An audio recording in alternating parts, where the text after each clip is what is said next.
Sounds like a plan. I love the sad cry from fucking Cameron there. Alright, welcome back for those who are following the series, which now, of course, I get a message. Wow, literally at not 13 seconds into the recording. Alright, well, I'm ignoring that. So yeah, welcome back to the Friday Ironheart Merchant Company, session 69, give and take. What the party has been so looking forward to for like about a week, because we took a week off due to Rollerman needing to take some vacation days. He's accumulated quite a lot and decided to go cruising in the Bahamas around the Cracked Island, or the Cracked Isles. Enjoying the fact that he didn't have to slay beholders or listen to James's whining. It was quite, I imagine, quite enjoyable for the young man. I think Roland's young, right? No, he's middle aged. I can't remember. He's 77, Ah, yes, I think you are still quite young in which I think comparison. is young Yeah, for for an the That's young elf. elf. for elf. Yes. But with everyone back, we return once more to the party. However, before we get into today's session, we can get into what happened last time. Thankfully, one of the party members have done two things. One is which they have confirmed the date of the King's Moot, which we will get to in a moment. But secondly, we had a good luck roll today because, as we all know, today is Friday the 13th. For those watching at home, I don't know what day it is for you, but thus we're going to see how that plays out for the party today. However, as where we left off last, the party came back to session, finding themselves dealing with the Crump family, and not only the Crump family, but Crump Senior himself. With the Crumps kind of giving a bit of space, the party managed to, for the most part, avoid them for a moment before finding themselves suddenly catching the interest of Crump Senior. With the party going and being grabbed and kind of dragged over, Ham included, more forcibly than willing, the party found themselves heading within the little shop of Sunhilda's Oil and Remedies, where they were given a stern talking to for a moment, as well as an explanation of what was going on. However, in exchange for a certain situation going on that the party can no longer remember, and for those who wish to watch, go watch the episode 68. The party found themselves losing a massive chunk of their memory. Well, all but Ham, who found himself kind of sitting there watching all of this happen, and it was assumed to basically be incapable, is what the party assumed was what Crump was thinking. However, while James found himself unconscious, Rollman barely managing to keep himself conscious, but managing to keep up an act of himself being asleep, Ham was given a bit of a warning from Crump Sr. and an further explanation on something that was going to happen soon. With that, the party was then abandoned as Crump and a few bodyguards headed down below to deal with a new threat that had been discovered. Though, as the party put it, not our problem, as they are not the heroes of this world, but only a merchant company here to make a profit. Thus, the party found themselves, once recovered, heading back out into the city and doing a little bit of exploration and research as they gathered up information about the town and a few things that were going on. With that, the party ended up not only gathering up a few quests, but also picked a few targets for interest in who they were wanting to gain bounties on and as well help the town. However, unfortunately, as things went, the party ended up somehow in jail at a certain point. I'll be honest, you're gonna have to rewatch to remember what the whole context on how that went on. The crime scene for too long. It's just bad luck, honestly, overall. The party found themselves, well, not the whole party, half of the party found themselves locked away, with Ham escaping quite quickly and ninjily and heading to meet with the leader currently of the Stronghelm clan, Magrel himself. Thus, as Ham was off to recruit him and convince him of the party's innocence, as well as to get them to talk to the guard that had locked them away, James and Rolliman were dragged off to fight in a fighting pit that the prison and guards and nobles had organized, pitting normal criminals and adventurers against dangerous monsters of great power. Rolliman, seeking a fight and interested in making some easy coin, chose to jump into the ring and take on a devourer hand to hand, the two beating the living crap out of each other, and Rolliman managing to defeat the creature spectacularly but barely by the skin of his teeth, as Ham and James tried everything to figure out an escape plan. Ham preparing to take over the scorpions at the top of the ring, while James working his way on trying to bribe or convince the guards of his innocence. Eventually, though, with Roman's victory, the party was basically let loose with their earnings, able to pay their way out. Well, rather, expecting to pay their way out, but James managing to get the guard to, finding out, or getting the guard to be vouched for, rather, if I remember right, or getting someone to vouch for him. The party with that managed to escape out of prison, getting out, and returning back together to head back to the ship and get out of town for the day. From there, the party spent the next day doing their downtime actions that they had planned, some scouting, some intricate plans that they had spent about 2 weeks putting together as a group. And unfortunately, as the night went on, James found himself with an easy victory, capturing one of the bounty and or one of the wanted people with a sizable bounty and interest to the party, a young sister Malvexis. And with her capture and delivery, James quickly decided to offer her up in sacrifice. With her now gone, now James finds himself quite perplexed on what to do, Ham having seen the end of the scene as her ashes were burned away, and just leaving him there to decide and wallow in his decision.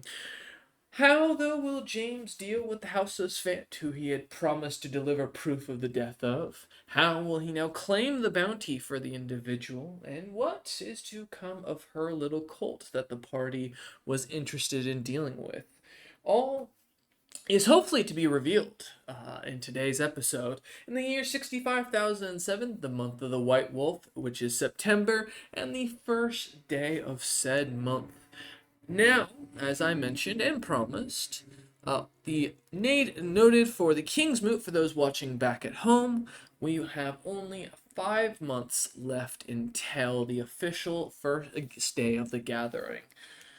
Now, as we return back to the party, James, you find yourself sitting in the standing in your office over Malvexis's now completely disintegrated existence. Your body thankfully feeling rested, your spell slots returning to you, the few you had, I don't think ever used during last session. I used exactly 2. Oh, fair. That's right, because I think you did for your diplomacy check, if I remember correctly. Yeah. And as you find yourself now standing over this, looking at it, you find yourself remembering suddenly as the kind of adrenaline I begins to calm and your mind begins to clear once more. The almost demon blood to you feel boiling, now being satiated, and you realize the situation you're in. well, fuck. I didn't think there'd be nothing left of the body. As James kind of like flicks or looks at the hair in his fingers still as it disintegrates away into ash and then nothing but blowing onto the wind. Oh, House Font. Has James heard of House Font before? Besides when Ham mentioned it, Yes. give me a knowledge history check.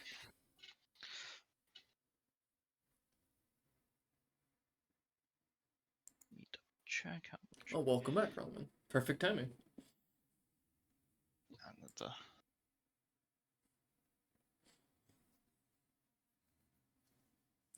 Will James keep up the rolls? No.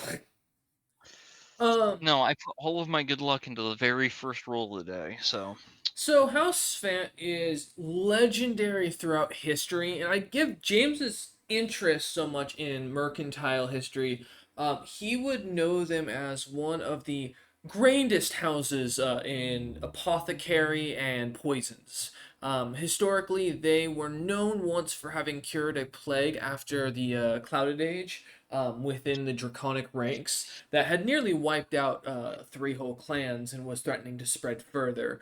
But they've also been rumored to have caused a few plagues here and there.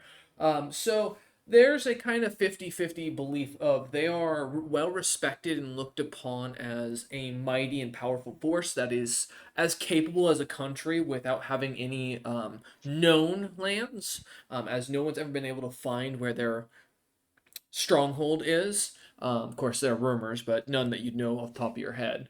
Beyond that, there's many who note that each individual member of the House of Svant is almost equal or capable to what the world leaders are, and most have been known to be treated with respect. I would say you've probably never seen or met one, but to your knowledge, James, you would have probably heard when the head household, Clan Frosthammer or House Frosthammer rather, no, it is Clan Frosthammer. When they had, or when they would have had members of House Fant visit them and either require tribute or require workings. Sometimes crafts would be created for them of the highest value, without question, without charge, most often. Um, so that'd be about pretty much your almost about as much of your exposure as you've had to them at this point in your life. And given I know they're vampires, I can also surmise that they're spellcasters in Um, some capacity. it's a pretty fair guesstimation that, well, actually no, to your perspective of vampirism, it's a disease to what your best understanding of it is. And since Glitter Rock hasn't used any spells, more to your assumption is they're probably little bit more infectious looking, sickly. You'd assume them to be a little bit more hungry, and more to the ravenous beast rather than the intellectual vampire you're traditionally familiar with in fiction. Okay, but I'd argue, given how not beast-like Glitterrock is, I can assume that they're either similar or upwards in scale, since Glitterrock also told me to be wary of them. Yes. Go I ahead. have an argument in James's favor of why they're casters. He's met a vampire before that was a pure caster that he's not bringing up here, Crump, because we lost Yeah, that he there's was a also vampire. That's Crump. true. You guys do know that Crump's a full caster, and you did. I did forget. You did already clock before that Crump is known to have been of the House of Svank, because I believe one of you figured that out previously. So, as far as that goes, then yeah, I mean, it is a. I wouldn't say it's a safe assumption that they're all casters, but casting capable is definitely something. Casting like. capable, and if Crump's able to read memories, then they'll probably have a spell to do the same. I mean, you can hope. We haven't seen any physical vampires fight, to be fair. True, that's true. That is true. No, we've just seen the after effects of Glitterrock fucking up a lich. Yep. Yeah. And as you kind of sit there, kind of contemplating for a second, James, just to give you a moment to kind of collect your thoughts as you think about what to do, kind of walking over to your desk and kind of sitting down, looking through the papers that are scattered there as you contemplate for a second. We're gonna pop over for a second, Ham, as you kind of left a few moments ago, heading back down to the crew chambers and heading to your room, assumedly to kind of head to bed for the night. Now, to make clear for those, I did say we were back on the September 1st. Technically, this would actually be the night of the 35th, is where we actually come back to. Yeah. Because I forgot that where I was picking us up, so my apologies when I wrote Just that. say it's past midnight, and Ham's you're bed is fine. the Right. crow's nest. Well, technically, Yeah, at this I'm point, I going guess up. it is definitely past midnight. No, I'd agree with you on that, Roland. Yeah. There you go. I'm going to my room, quote unquote, which is at the top of the ship. Yeah. As you kind of walk over to the crow's nest, start climbing it up. At the top, you do see what looks to be a simple blue silk pillow-like object, kind of laying there with a ring on it that has the holy sigil of your god sitting there, Ham.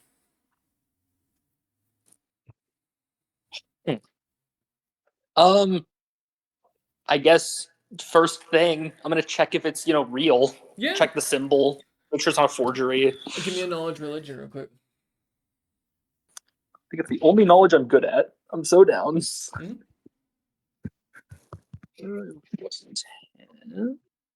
It's a 12. 22. 22.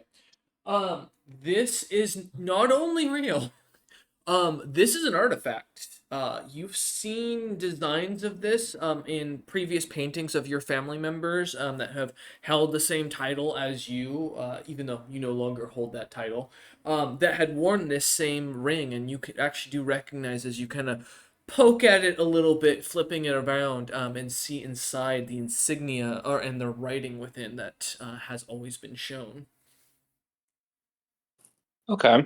And you said the pillow is like overly nice, like it's a very nice blue. Yeah, it looks to be something, as you kind of guess, it'd be of nobleman's quality, something they probably have inside their personal chambers.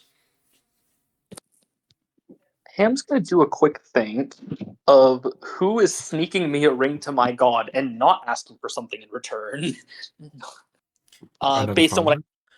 in the city so far. You can give me an intelligence check. Sure. Not the smartest, but Ham's not dumb either. At the 12. 12.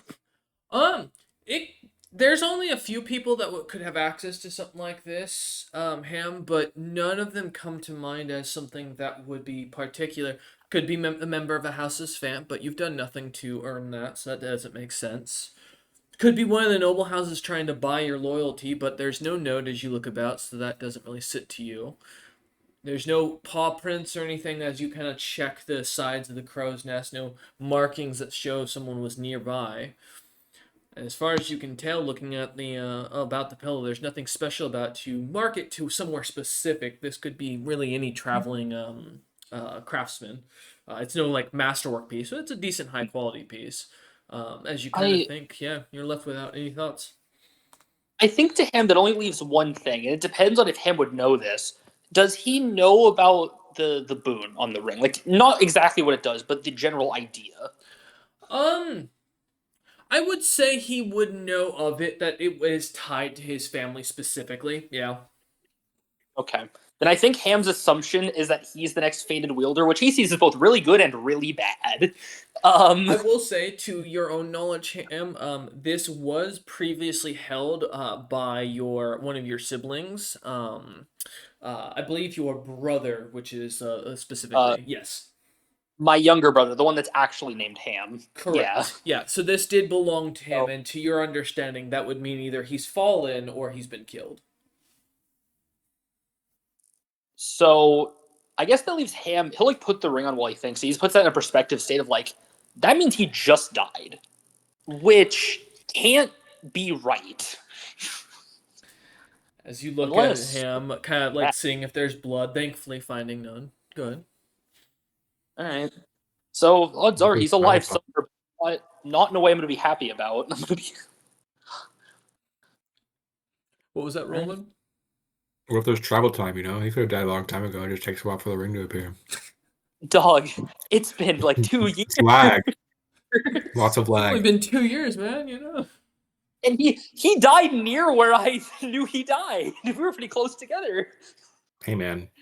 Bring it up with whoever Delayed delivery. determines No. that. Ghost is on. I will say, Ham, as soon as you put it on, and I hate the fact that we were having this conversation before the fucking session, the stars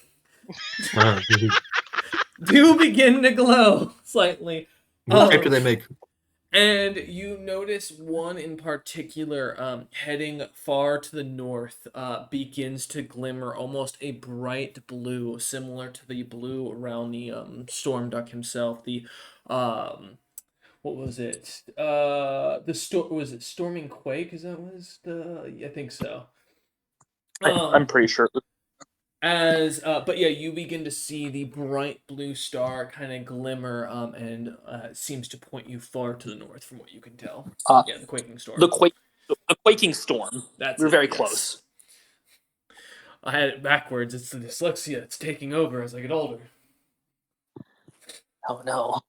But no, as you begin to see this glowing and kind of contemplate, is there any final thoughts that you have? I think Ham's going to be hyper vigilant the next few days because when a faded item shows, usually it's something really important's about to happen. That's fair, as you kind of keep your eyes out, looking about, watching for any signs. Okay. Yeah. All right. As we cut away from you now, Ham, as you kind of begin to sit down into the crow's nest, beginning your nightly meditation, as you kind of keep a wary eye watching for any weird sigils, shadowy figures, or monsters that might try to suddenly just appear, as you just have an ill feeling in your stomach as the night goes on. Rolaman, as you find yourself in your room training, having been working out, the party having been a great time, of course, the other night, but now the time for training and making sure that your body is ready for what you feel is coming. Something, I mean, a gathering of this many There's always coming. nobles, huh? There's always something coming, but yeah, I get you saying. Yeah. As you find yourself kind of working out, training to exhaustion, you suddenly see as the room begins to slightly shift, where normally it looks like almost a long hall for, or like an open, rather a long open field for, with like a coliseum style design for it. Different types of equipment set there for you to train. Very traditional to what you kind of experience training, just with a bit more of a dwarven flair to it. Um, you begin to notice that the weather above goes from this clear, calm sky to suddenly getting cloudy and darker, and the temperature beginning to shift. You feel it getting colder, ice beginning to kind of formulate on the grass as the every breath you take seems to bellow out a whole horde of steam in front of you. Before a few moments goes by, and what looks to be a snowman begins to kind of start to form up from the ice, taking shape. As it slowly does, you see Syndra standing in front of you. Uh, right. I don't know their Syndra, right? I just know of that's the person. I know the memories are gone of. I don't have a description of them though. Correct, you don't, so Correct. you have no idea who this person is. Yeah. Can I help you? What are you doing in this separate plane thing? Rolaman, it's it's happened. Um, you need to trust me, and I know you're not going to, so I hope that you'll take this as a cautionary word and just pass this on to James with the worry that his life will be in danger. Though knowing that, I know you're common to keep secrets, so this may be poorly timed. I apologize. As you start to see the ice kind of taking shape, fully now very effeminate looking in what looks to be a battle gown of sorts, a thick leather hide pants, a what looks to be a mossy green cape kind of covering them, a staff made of blue ice kind of coming out of their hand. At their hip, you see what looks to be the ice is starting to kind of change red, and other portions of their arm as well as chest are starting to also kind of form into a deep crimson, as if they are almost bleeding out, though no blood is dropping from the icicle. As the person continues, I don't have much more time, so this will have to be quick. James is going to be killed.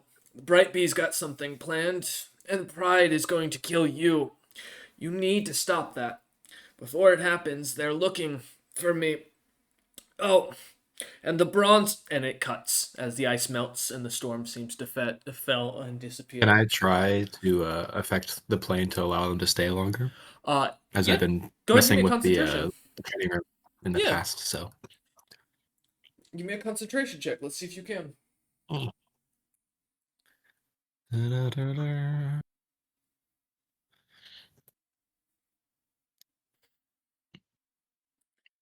Let's see if Roman can focus the connection long enough to see what happens. 33. All right. Not bad. Not bad. Let me double check something. As you try to regain, you hear trap as it continues, as you see the body kind of collapse down to one knee, and then you hear the last word that you hear in context is run, as the body kind of falls to the ice and completely begins to melt. As it does, you do see a strange flash as For a moment before the snow or the ice completely melts into the grass, you see giant or almost like antler-like horns from a deer begin to spike out of this individual's head. Their eyes beginning to slightly glow a bright blue that seems to pierce even through the icy design. And for a moment, it looks like they're looking at you, Rollman, with a nefarious or evil grin that just does not feel like this person is there before the ice melts and vanishes into the grass. Did that nefariousness seem like it came from the individual I was just talking to, or someone took control, or was over top, or a separate entity? I'll give me a sense motive. Sense motive. We always rely on Rollman to be like Dom and learn everything, but then let's see if he tells James. Mhm. 27. Damn, fucking Jesus, these bad rolls? No, that's actually No, not bad at all. the first one was The first one was. Oh, the bad. first one was The second okay. one was very good. I was gonna say, like, Jesus Christ, you got some good rolls here. All right. Yeah, as you take a second, you get a sense of the fact that there is a presence that is almost taking over Syndra's body, or the individual's body in front of you rather. It doesn't seem natural, like they're, especially with their eyes as you look into them, almost seeing the hollowness. You assume some sort of outside force has taken control of them. And roughly from the evil you can gather on that roll, give you it seemed to be that they weren't looking at you, as you can kind of tell. It looked like they were looking at someone else that was physically in front of this individual person, in wherever they were passing on this message from. Okay.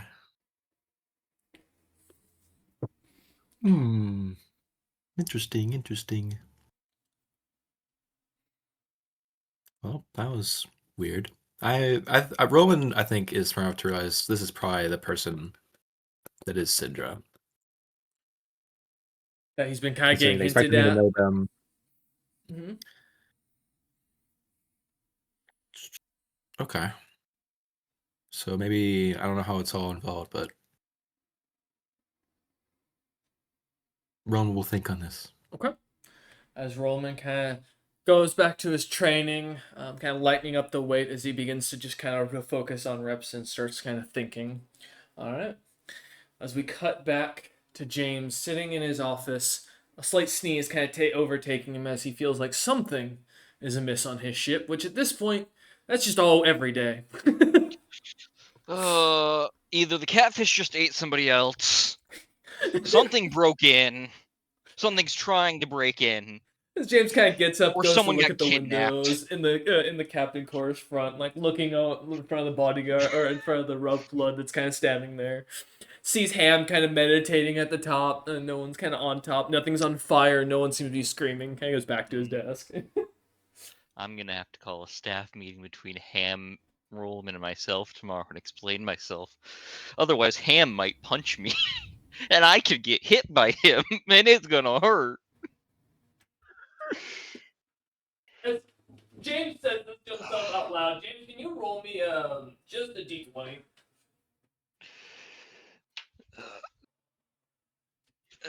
I won't say that all out loud, but I thought got you. process. As you mutter it to yourself, 18.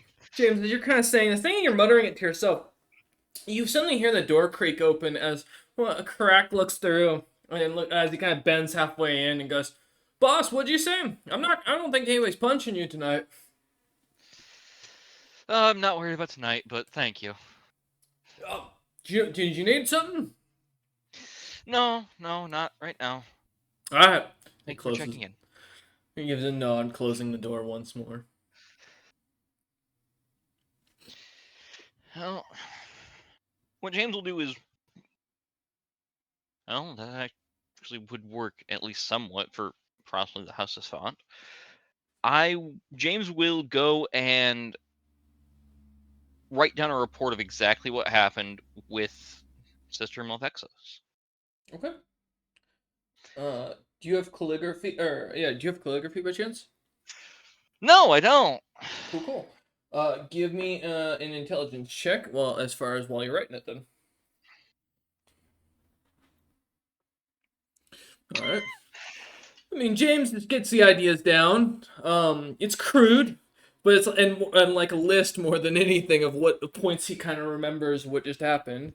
The bullets of what happened. It's there. Mhm. There's a Okay. reason he didn't go into the military. Takes his signet ring, grabs the wax as he melts it in as an official report, and kind of rolls it up and goes, sets it aside. I assume you're planning to deliver that later to the. That'll go with us to the meeting. Okay. Uh, James is also thinking, I traded memories for something for Nar. Nar has a very powerful backer who might be able to help me out with something. That's true. You could try that. Um, but as the hour kind of It's a whittles thought away. as I. Go ahead. It's a thought because getting. James has a thought, and I will work it over with the other two the next day to see if it's a good idea first. Okay. As James kind of toys with his quill and ink, and looking down at a blank page for a second, and sets it away, and gets up, and I assume heads to bed. Yeah, heading to bed. Okay. All right. I love the commentary in the background. Checking on the crew as I walk past them to make sure no one's been kidnapped. At As the very least, doing a slight head count. yeah, as Crack follows you down, thankfully, as you do a head count, everyone seems to be there and mostly accounted for. There's a few of the crew who are working up above, but otherwise, as you walk through, you do see Rollman's bedroom is completely closed. Noticing he's in there, Ham's is still completely unoccupied. Um, as you kind of return to your room, heading in, closing the door to relax, uh, yeah, you find yourself kind of alone in a nice, cushy, slightly noble room. A bunch of bookcases filled to the brim with books and ledgers that you've worked on. Um, but otherwise, yeah. Well, this will at least be entertaining for that dream demon. James sarcastically says that as the door clicks and goes to lay down.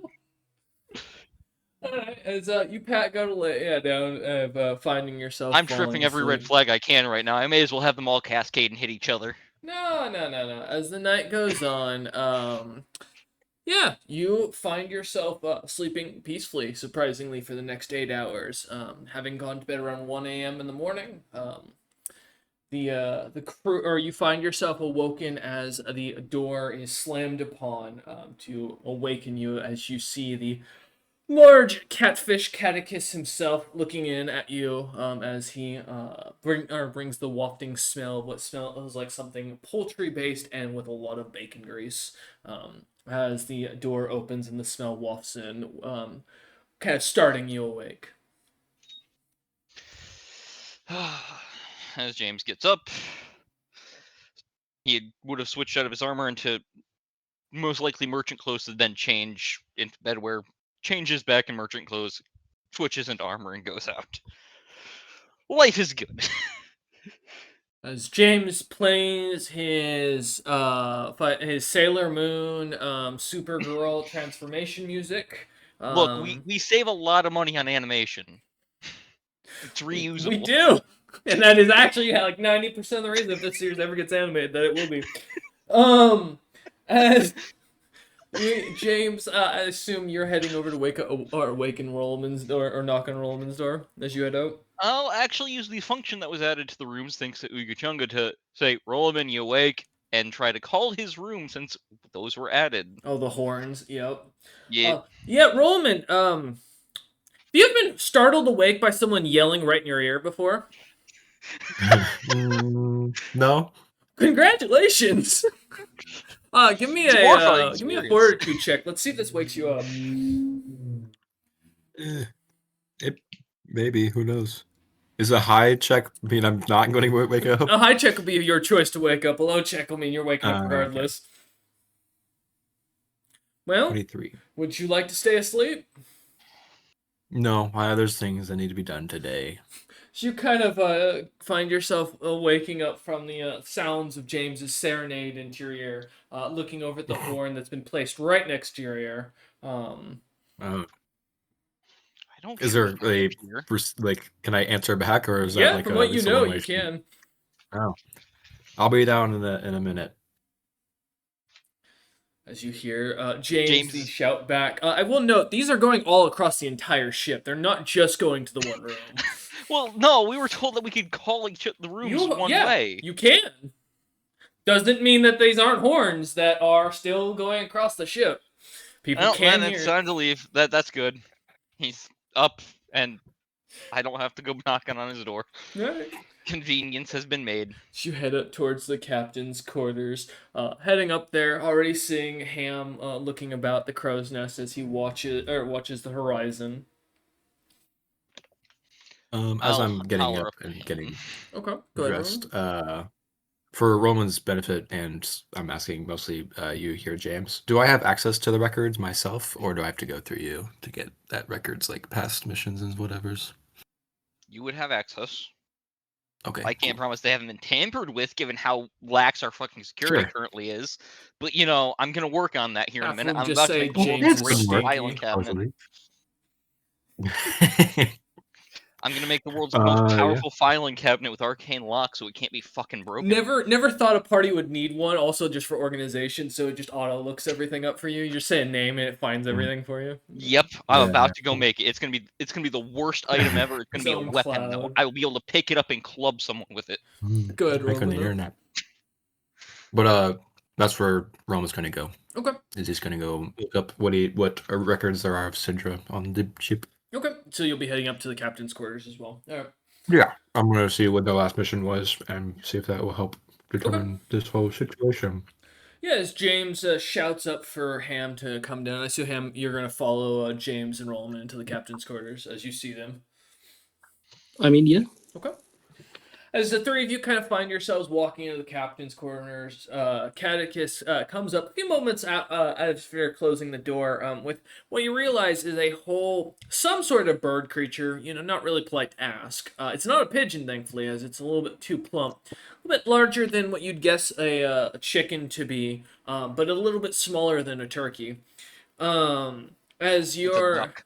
as you, you're kind of handed Like this turkey, with you what can looks to be, that's right, this orangish bread that alongside it, and what looks to be a thick bean soup. Kind of it's very syrupy as he kind of sets it down for a plate for each of you.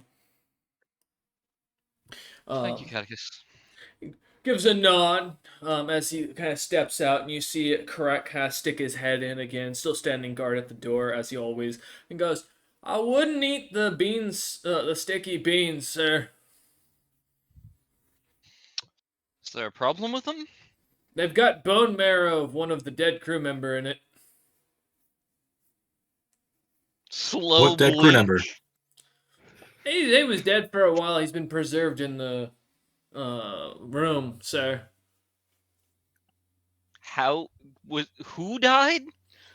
He didn't say. Roommate number 37. Correct. Kind of tries not Looks at to the chuckle at beans, that. looks up. All right. I'm gonna have to go get that out of the freezer next. God damn it. He said it tastes, or he says it's giant something. He didn't specify beyond that, sir.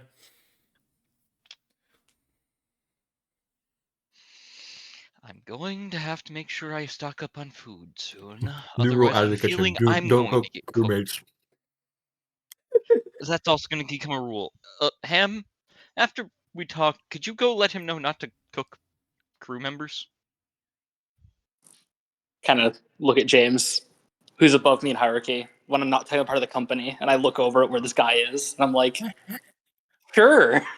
I can't tell Catius anything. I don't know if he understands me. Half the time I think he's nodding just so that I get close to him, so he can eat me. Yeah, don't get too close to him. He'll eat you. Ham nods along and thinks, oh, James isn't educated. Oh, okay. Ham got it. As Kirk kind of closes the door, seeing himself as he is going back to guarding it as he was. I'm Starting about to with get Ham's language lessons. Right. Starting with Rollerman, as you kind of go down the bookcase, just give me a search check real quick, Rollerman, to see what you find. Okay.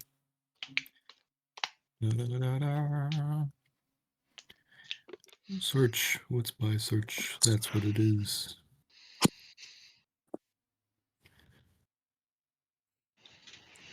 These go. Ooh. 9. Oh. Well, I got good news and I got bad news. Good news is you do find the ledger because it's rather thick and pretty easy to spot. It sticks halfway out of the shelf. Uh, Bad news is, to James's horror, you also find a book that's definitely not his that reads How to Lay Your Dragon. What the fuck? And as you kind of peek at it, you read it is as written by. Let me pull up my name here for this. Asshole? Yes. James Dragon of Clan Frostbuster.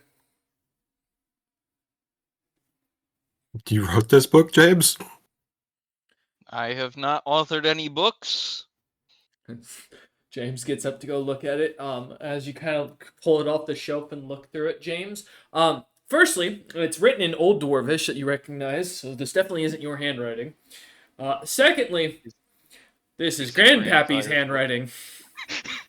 No, this And- was written by my grandsire.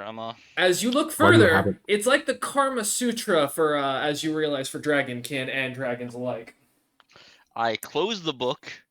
I open a drawer. I put the book in the drawer. I close the drawer. Uh-huh.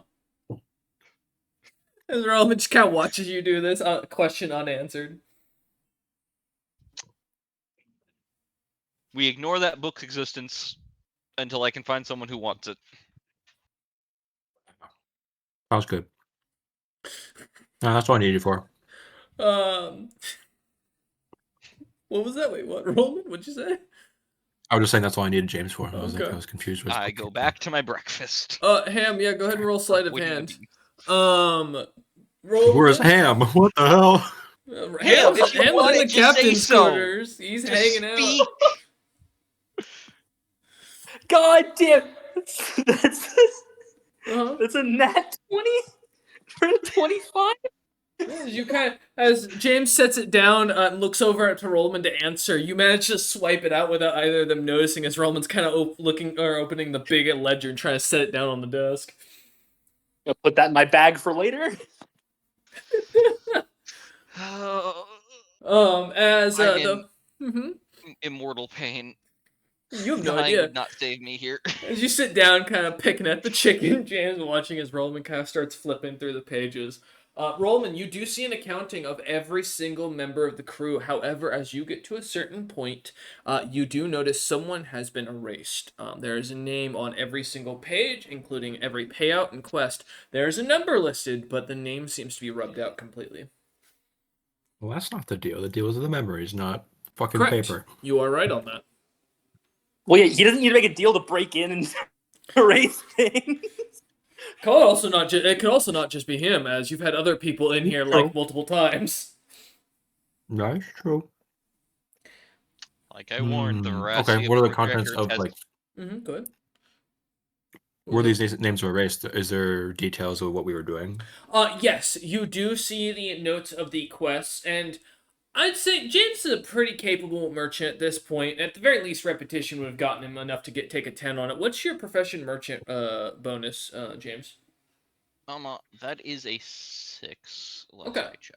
So yeah, you've got a pretty detailed ledger of like materials gained, spells learned or seen, which does note James has written down that he during a lot of the quests he saw a lot of ice spells from someone, but again the name keeps being or was always erased. There's I would have also also had Let's probably a suppose it's listing of Syndrome. the items I crafted for them. Yes. And lastly, the note is the vassal contracts that you do see. However, this name is not erased. The one for Utham's land has a different name under it. It is not Syndra, nor is it Grom. It is under Lord of Lesser Clan Frost Fury.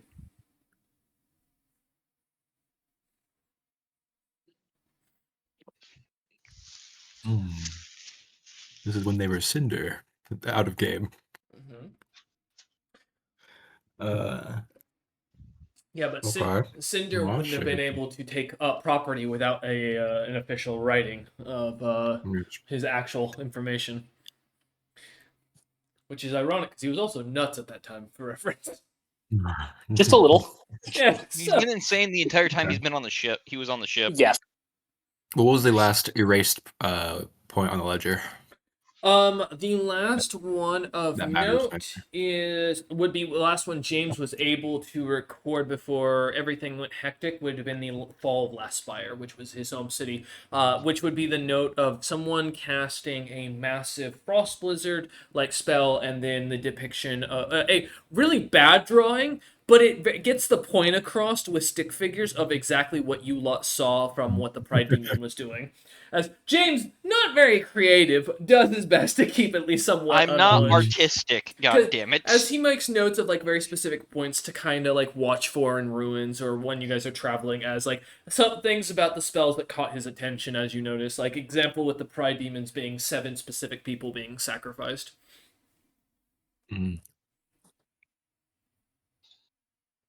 Interesting. Also, that these large scale spells seem to be able to interact with each other in some unpredictable ways. Well, yes, but I was like, yeah, true. But as you look through, you do not have a listing of who the person was. Only that at some point, someone under the name Frost Fury was part of apparently the company. Supposedly this Syndra is Roman's best guess. Mm-hmm. And there was no detailing of when James sent them out on their mission. No, there's not a single note. And to your knowledge, James doesn't usually keep notes of anything that Stan Standerson does either. So this is kind of like very common for him to keep not put right down secrets for fear of break-ins. Okay, so it was not written that they left Correct. to do something. Supposedly, this something might have been helpful to James, and that's why they warned me. But it was interesting. Very interesting.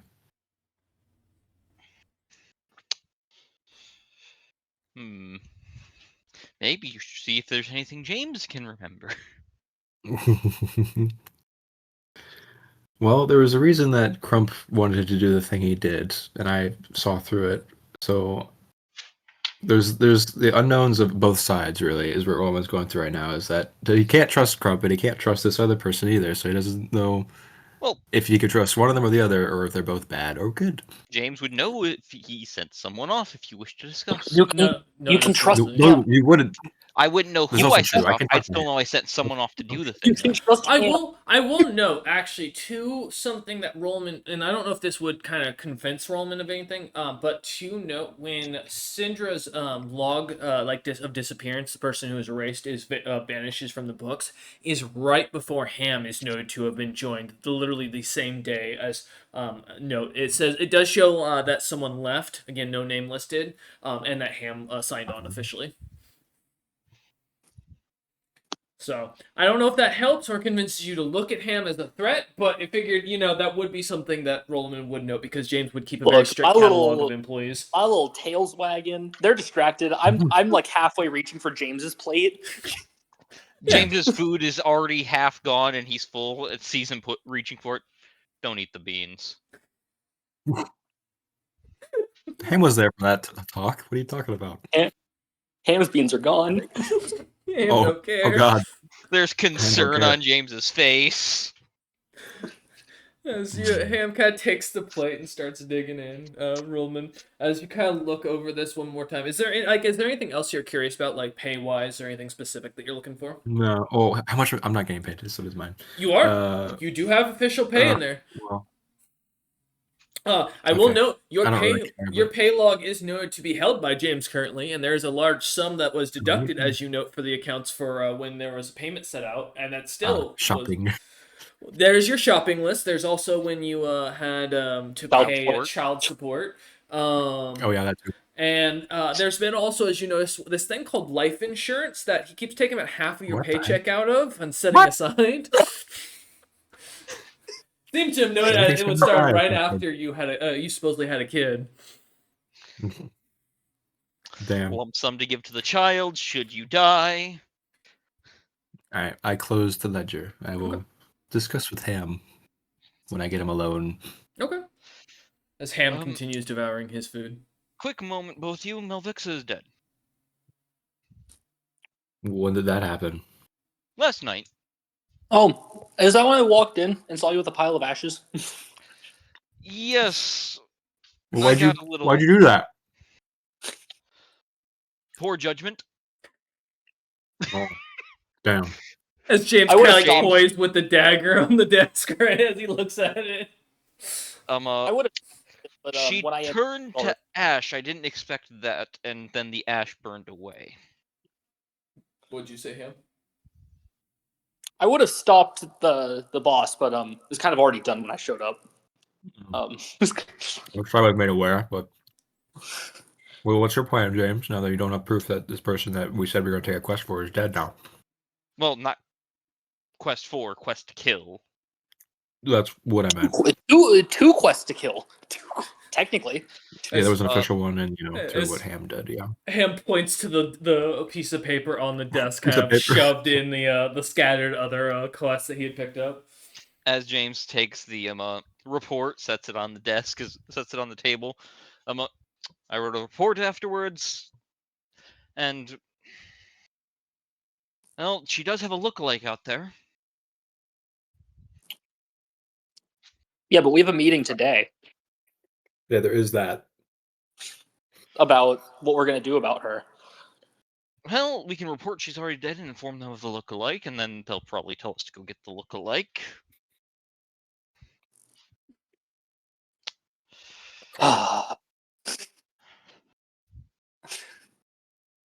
That's a lot of wishful thinking.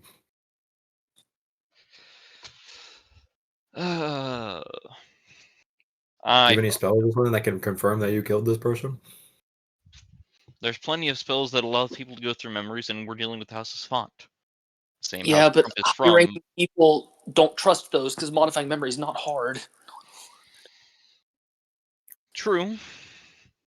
There's also a number of truth spells they can put under me. I won't resist in that case.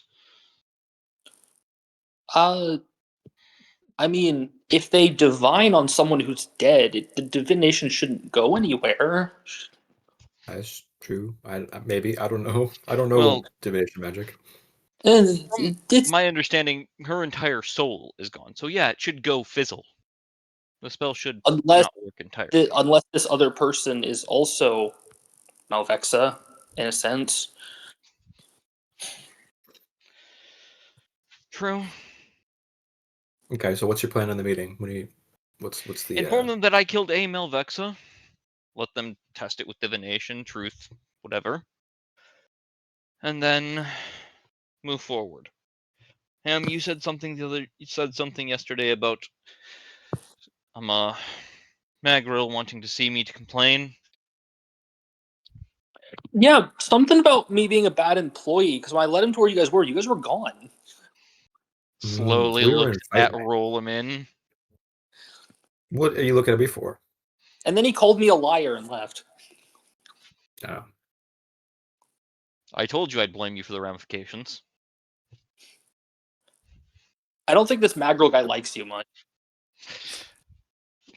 Ham, No, last we're time we were usually in the a city, pain a in the ass. building blew up. So I don't blame him. You blew up a building? No, a building blew up because of someone else. We were trying to stop them. Well, if you just give him a donation or something, James, you make him happier. Well, that's the other thing. I need to get Hammer and Forge working on some things before we leave. Okay. I remember a So we'll do promise, and first. 5 months to deliver isn't a long time, but given what they can crank out, it should be. Given what they can put out for armor, it should be perfectly acceptable.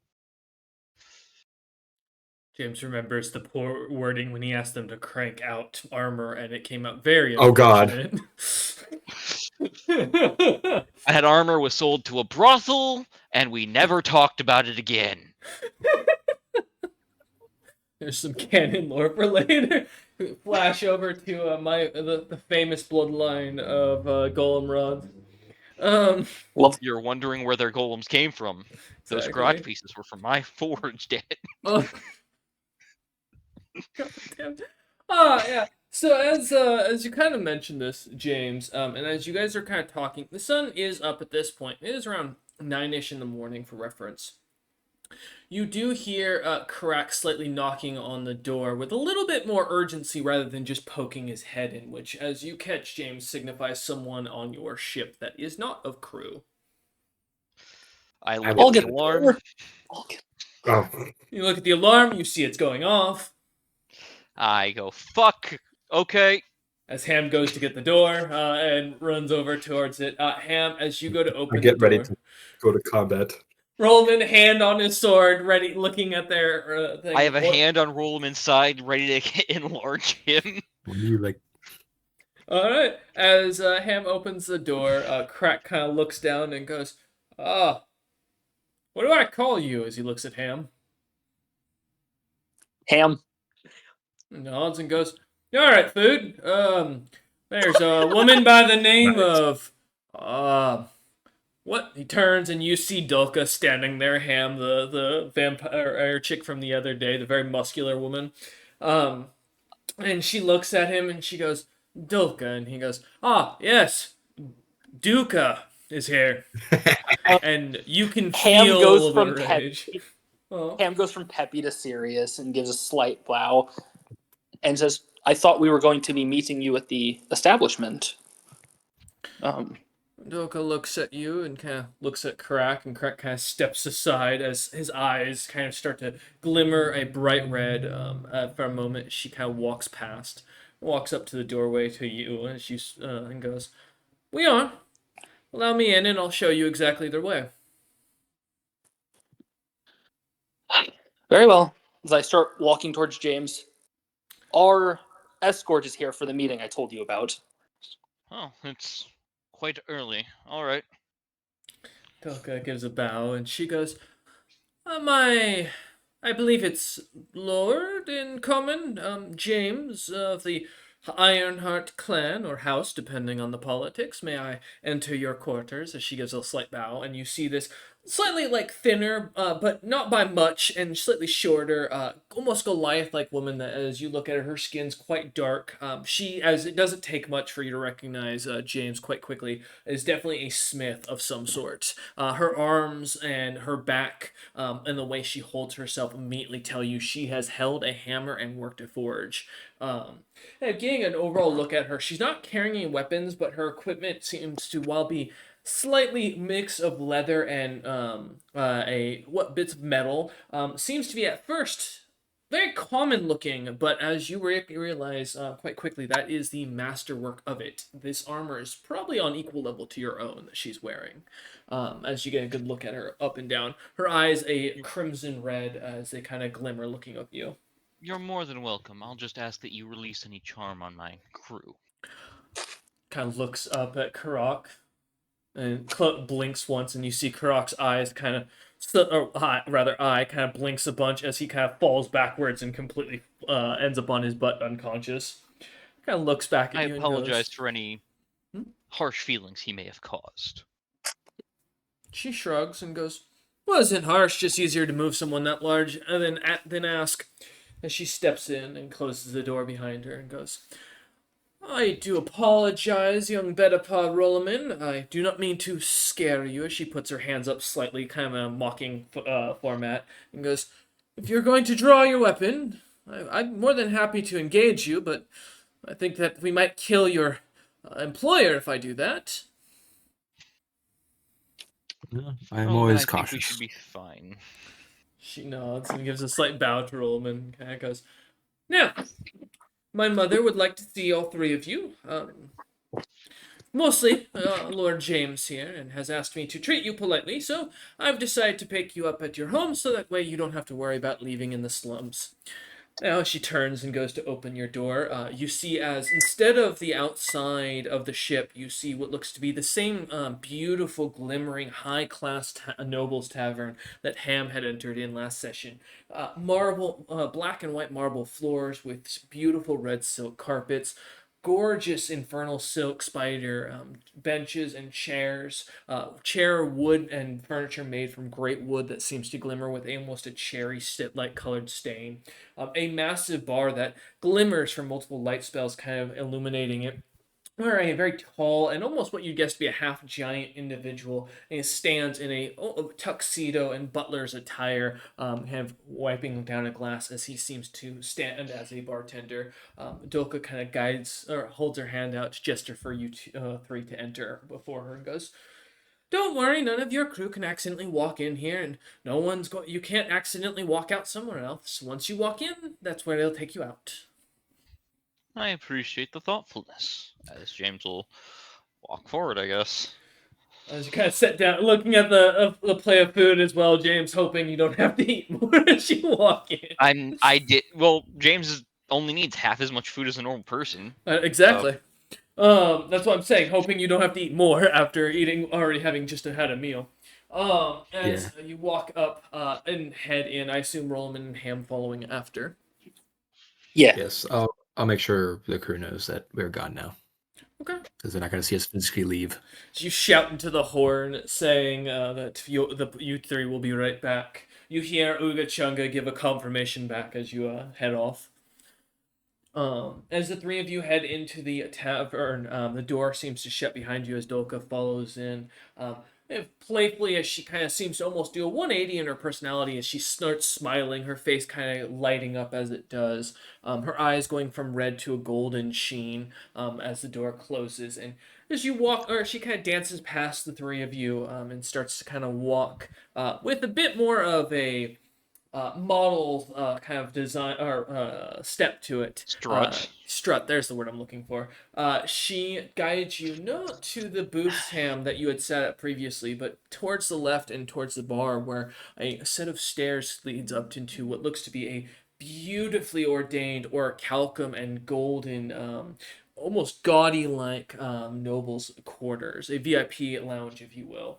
As you're brought up and guided to these beautiful, almost ivory white couches with bits of gold and platinum kind of set to hold them up.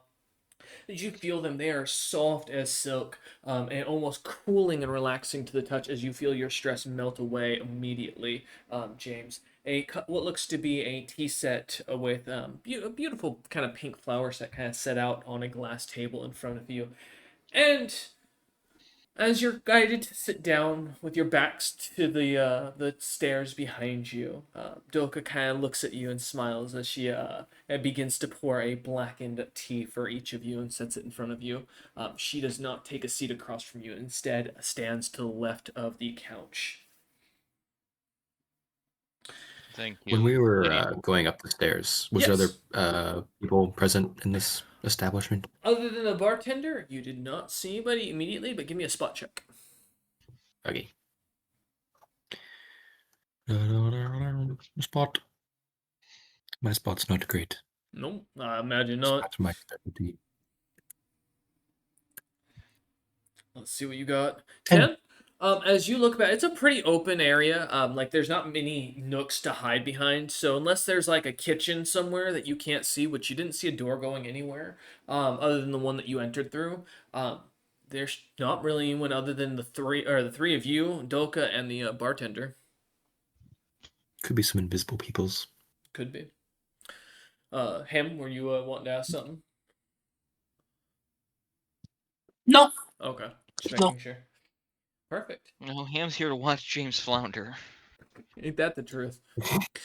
Uh, As you kind of wait, James, for a moment, it's an uncomfortable minute before anything happens as you kind of sit there in silence, kind of sipping at the tea, which as you realize is a very simple black tea with a light chamomile taste to it.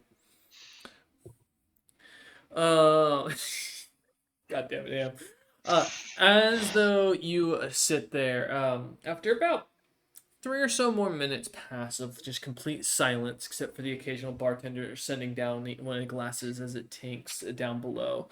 You suddenly hear the sounds of the clicking of some like high heels coming up from down below. Someone's wearing riding boots today. You hear a James. whisper in your ear, James. I am. as a very a beautiful and relaxing female voice kind of melds into your ear, almost like an older noblewoman's kind of sound. A very beautiful etiquette to it as she kind of speaks and goes, "I can also hear quite well." As James is now no longer thinking of anything as it does not feel safe. yeah, as you kind of begin to Other than see, etiquette, so I would probably stand. yeah, well, if you want to, that's fine. Give me a second. I'm just pulling up my notes here real quick. Royal etiquette, noble etiquette, you stand when the Oh, person there of it is. equal or higher rank shows up. Exactly. As you stand and look over your shoulder, and you remember how astral or how silver-haired Ven Zorwin looked, your or Ven as you called him, Yeah. a beautiful elf, kind of standing about 6'1", rippling and lean muscles, battle tested, but still long, somewhat of an elegance to them. Um, and a long red dress that seems to almost highlight the very pale skin, the long silver hair that kind of glimmers with bits of mithril kind of shining throughout it. Beautiful blue and what looks to, as you recognize, one brown eye kind of come up over the stairs and looks at you. And as she stands there, she smiles as she looks down at James, and I assume almost looks Roman in the eyes. I think Roman, you're like 6 foot something. I'm 6 foot like 8. Oh, I never am mind. tall. Oh, yeah, that's right. As she looks Yeah, up six at foot five. Oh, Roman. 6'5", Oh, six but foot five, not as still. bad. Okay. As she looks over at Roman, slightly tilting her head, and then looks down at Ham My and kind of problems are walks calling around. me. What was that, James? Nothing. Nothing. Player complaint. Nothing. James is thinking. God, no, don't kill me. She smiles as she kind of comes around and sits down as her long riding boots kind of seem to come to an end as they stop clicking, grabbing one of the cups of tea as she pours it for herself and looks over at you. She smiles, she takes a sip from it and goes, "I don't believe we've met, young Lord James. Allow me to introduce myself. I am Lady Zorwin, better known as the Battle Saint. Um, if you don't know much of me, I guess you could say I'm the mother of this, vampires, and the ones who kept most of you from being killed by the demons way back when. Don't mind my hound in the background."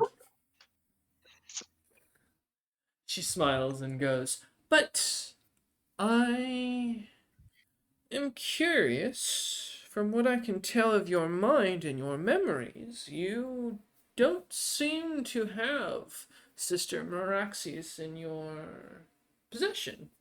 Seems you got greedy and absorbed her for your own benefit.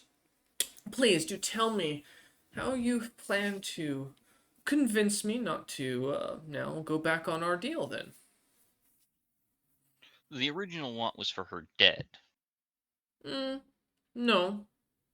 I wanted proof of her death because I was going to use it to resurrect her permanently and use her as a tortured vessel. You had no right to go beyond my orders, especially a job that was asked of you.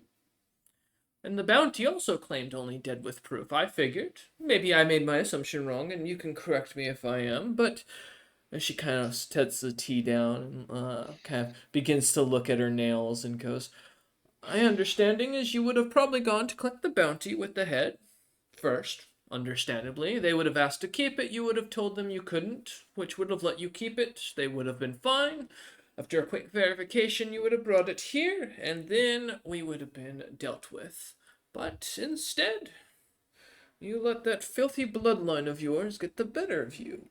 Now, I don't like demons, even less so those who descend from them. So, I really don't see a reason why I should just remove you altogether, other than the potential interest of what you're doing here, but that's not something I would play to your advantage in this conversation. So, please, My lord, tell me why I should not kill you and your bloodline. She picks up her tea again. Okay, this is James Mhm. thinking for a moment, Feel free. going down the list of reasons why I'm hoping to God she doesn't fucking listen to thoughts right now because it'd make me very sad. Well, you can tell. I mean, she's clearly probably reading your mind no matter what. There's nothing you really can do about it because she was able to check your Oh, memory absolutely. without you even having a chance of a save. Well, the first thing is James didn't know that it would do that.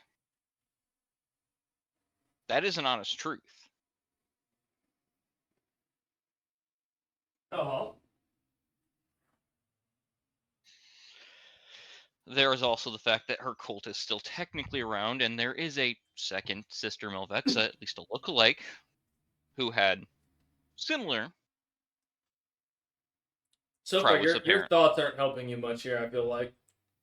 No, no, probably not. And please don't feels like a very bad one to go with next. Suddenly flashes to all the work he's put in, all the land he's finally acquired. I will. Everything I've been trying to attempt. As you do, she looks at you and stops and goes, "Okay, your life is worth something to me then. And since you're a merchant, you'd like to trade in commodities, correct?" And she looks at you. Usually. She sets the teacup down as Delica kind of leans down to refill it. She kind of continues though, as Zorwin kind of smiles and goes, "You have found something I want. If you will offer it to me now that the individual is no longer with us, I will let you go and forgive all debts that Glitterrock and his ilk have caused me. However, understand that the price I'm going to ask of you is something that you won't understand because you've had blockers placed into your own mind. Ones which, while I can fix or remove, I will not, nor would I recommend you doing so. So, if you're interested in my proposition, I will continue. However, knowing my proposition will also put you into trouble and could get you killed. So, before I offer it, young James, would you like to chance your life in a gamble, or would you like to try and make me an offer? I can't offer something I don't remember is my only point there. She nods and smiles and goes, "That is true.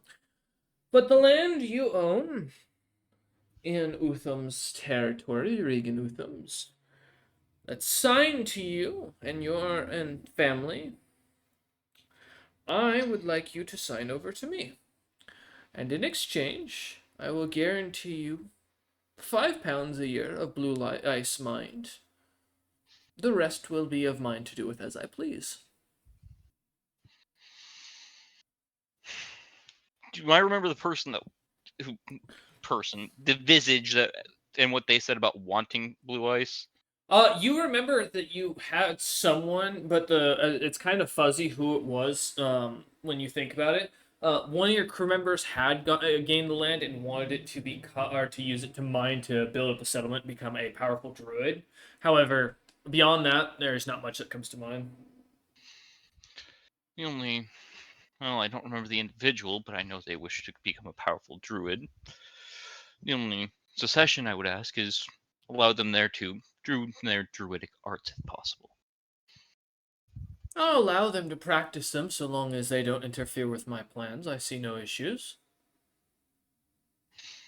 I see no problem with this then. They would get what they want, and Utham's already not the biggest fan of me, though, which may She cause you some undue trouble. I would not recommend as a merchant speaking more to ill favor yourself in a deal. As she looks at you. Instead, do we have an agreement? We do. She holds out her hand to shake yours as you do. And you see as right in front of you, a piece of paper kind of begins to float up from underneath, from down below, seemingly having come from nowhere. James, give me a fortitude save. Oh, this is a spell effect.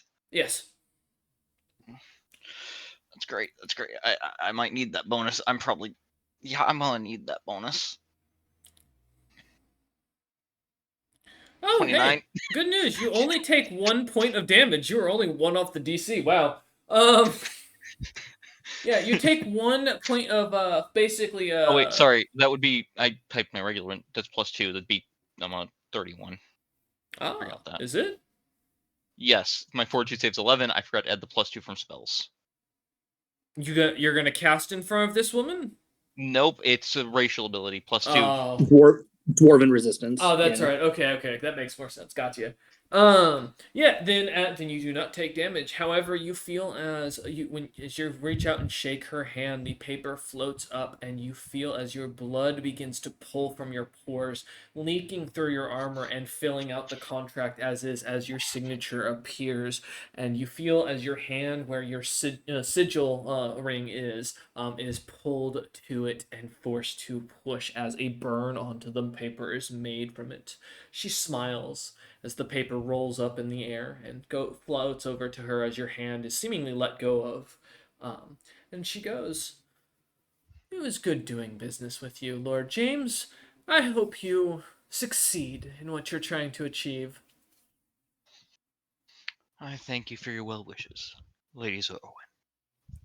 She smiles and she kind of looks over at Rollman and goes, "Before you leave, young Rollman, I must ask, have you been back to see your mother recently? She's a drinking friend of Uh, mine." no, I was to receive a letter, so told to me by a guard in Magrel's. One of Magrel's guards said that, I believe. Ah, He had a letter from their mother. good. I'll make sure that Dulka retrieves it for you and brings it for you. Uh, Okay. she's been missing you quite a lot, and I've heard nothing to no end about you because of it. Should I let her know you're in good health? Sure. Why not? Oh, she did mention something. She had received a letter, and I wanted to clarify this. You are a father now to a noblewoman. Yes, James is going slightly pale. that is, I believe, true.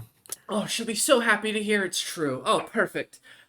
Well, she kind of goes a smile and goes, "Well, you enjoy your day. I hope that, and I'll let your mother know that you're doing quite well." Mhm. As she kind of Lloyd's stands up. mind-blinded by this. He's busy thinking about everything. Yeah. Why does this woman know my mother? Why is a powerful No, ancient not that. vampire? Oh, okay. He's more focused on the whole Which Syndra. kid? Oh, still trying to figure out the investigation that he's been kind of like Yes, if she's pondering. looking into his mind, it's he's She looking or is. thinking about uh Crump's taking the memory versus this Syndra and their which side should he be trusting or not?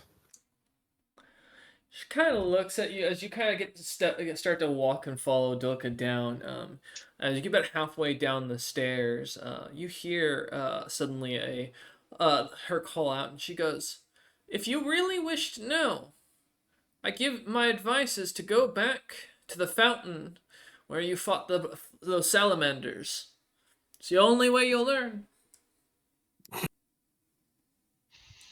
That guy did. That's what, a month away? He That's not said bad. to fuck off. Basically, yeah. As Dulka kind of guides you over to the door. Um, Ham, you do hear something in your head, as you hear the words, "Young bodyguard, be careful. They're watching you." This is the second time in like 4 days that Ham's gotten. No, it's third time in like It 4 days that is. Ham's gotten an ominous warning. Yep. Something's going What the on. hell? You know what? Go ahead, ask who, I guess. One guy warns me that I should kill James because he's fucking evil. One fucking tells me about I have to close the door, everyone's gonna die, and now I'm being told I'm being watched. Yeah. Great. It's like they're all it's like the same message. It's just like it's progressing as someone's realizing you're not doing what they're asking. They As were all things that like 3 months later. What do you want me to do? all right. As Doka guides you over to the door, she kind of smiles, gives a slight bowing to James, and goes, as promised, as she opens it, and you see the captain's quarters, completely undisturbed with no one in there, and she goes, um, no one bothered you, and it only took a few moments, so no time should have truly passed or bothered. Please, she gives you, kind of puts her hand out in front of her. James will nod politely and go, "Thank you, Lady Dulka," as he steps out.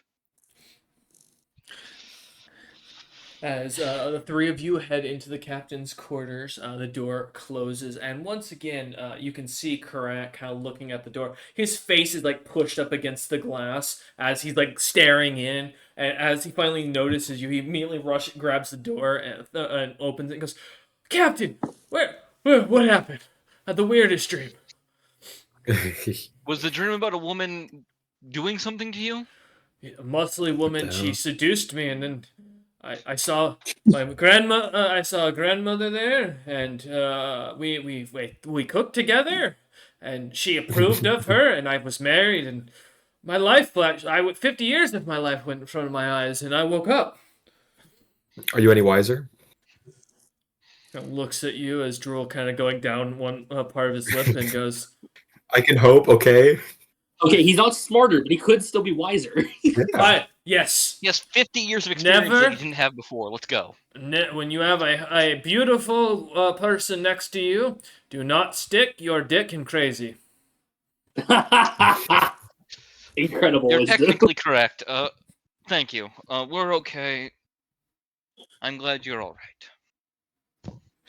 He nods and goes, I'm also missing a toe. Oh my god. Have you always been missing a toe? No. Do you know Just had to when check. it went missing? Well, I had it before I went to sleep. Hands on a desk. Gotta find the toe.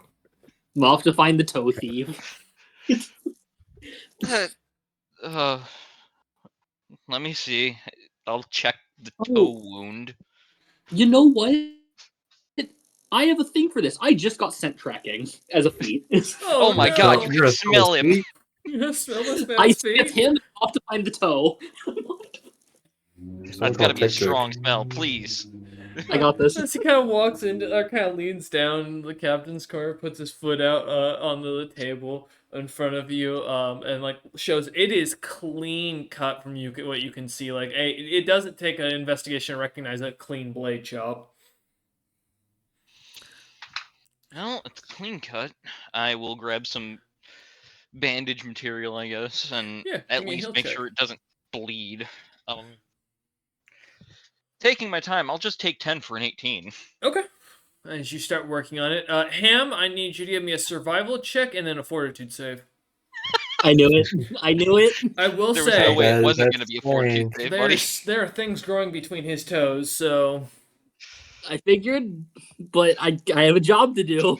James has gloved up. You get paid to do this. How do you feel? and then Rolandman's taking a 20 step back, I imagine, Yeah, Oh, yeah, sure. no, I do. avoiding the I get splash paid zone. to fight. 27 survival. All right. Considering Rollman's process of cleansing feet by dipping them in molten calorium. Hey, you know what? His I'm- feet were never cleaner. 34 fortitude. Hey, good news is you don't pass out from the stench, but man, that doesn't mean you don't feel like your stomach is roiling from the scent. You now know what it feels But like to chug think 10 it is that- monsters at once. I gotta take it. It smells really strong. It should be easy to track. It is thankfully Hey, there very you go. easy to track as you start chasing out and down into the crew quarters. As Swear to James God, if kind the of catfish begins, took it as seasoning, I'm gonna be pissed. as James Takes kind a of lot of begins effort to working on regrow it. a toe. As you kind of investigate James, I will note it does look like, as you look at the bone, it's clean cut one through. That's either a sword like Rolleman's or a butcher's knife.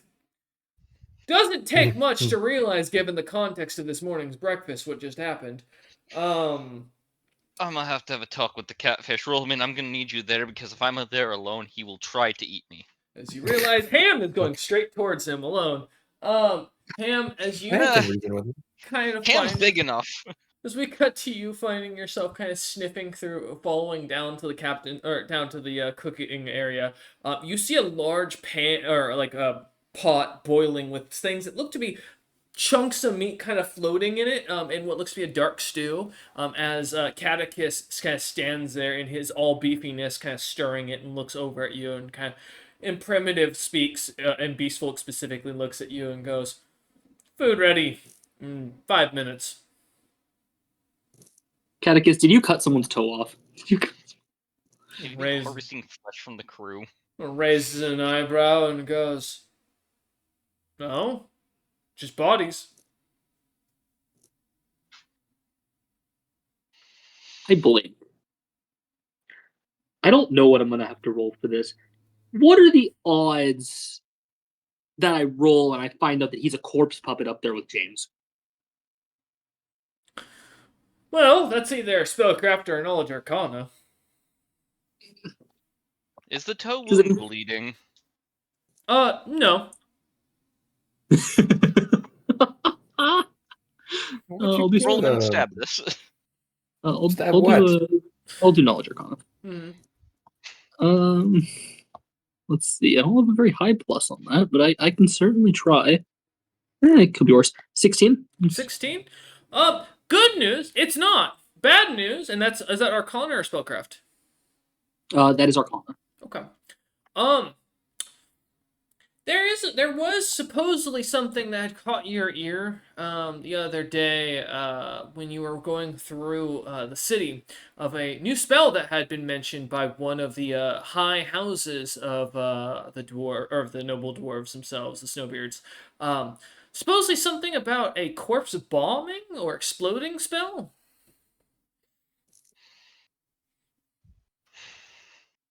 Well, Trust bodies. I can't trust envelopes. I can't trust mail. running would only cause panic. I start walking back upstairs. As Catechus kind of just watches you, looking at you, and goes back to stirring the pot. No one's allowed to eat that stew. As James says toad that, a in it. little flash to a toenail falling off the puffed up meatball of the toe. As we jump. That's not meatball. That's mushroom. Actually, you know what? I'm not. No, we're not gonna discuss that on recording. We'll discuss that afterwards. For reference, for those thinking I'm a terrible psychopath, I was looking to be a forensics person, and was very interested in the body farm. Don't judge me. I didn't do experiments on people. That's weird. Nor animals. That's fucked up. Dead people we won't talk about. Anyways, so as as Ham kind of starts calmly walking back, James, as you look at the or at Crack, kind of looks at you and goes, "Boss, you know I can regen, right?" No, I didn't know that. He nods and I goes, honestly don't know entirely what you can do, but better to keep infection out. he kind of puts his hand into his crotch satchel that is underneath his leather chaps, and starts digging around from it and pulls out a vial of red liquid and holds it out to you. It's about a medium-sized vial, and it is warm even from just being near it. As you look at it and recognize troll blood. Oh, you have troll blood. He nods and goes, "Yeah, I've had this since you met me and my brothers with outside of Granny Apple's coven. This was what we were drinking. We're going to drink to kill you." Oh, I'm very glad you didn't then. He looks at Rollman, looks back at you, and nods at that vigorously. He goes, "I'm glad we didn't know." So why are you Um, not breathing now if you regenerate? I haven't. Was it a flaming? Oh thingy? no, I just haven't drank the potion yet. You seem so Oh, interested in bandaging it. I didn't want to stop you. I'd like to I'd like to roll Arcana on this individual. Yeah. Make Knowledge sure he's Arcana. not under the effect of, A or spell. spellcraft. Make sure he's not under the effects of a spell. If you want, He's talking. Mhm. He's talking smarter than I've ever seen. Exactly. Yeah. Give me a spellcraft check. 29. He is being puppeted by someone, James. Well then, let's go for a walk. No, it goes. Oh, okay. Oh, there was someone that visited me in my dreams. It was this little cat lady. She said that I was a very nice person. Said I reminded her of a green man from a far off world. I don't know what that meant. Not trusting this. As he, as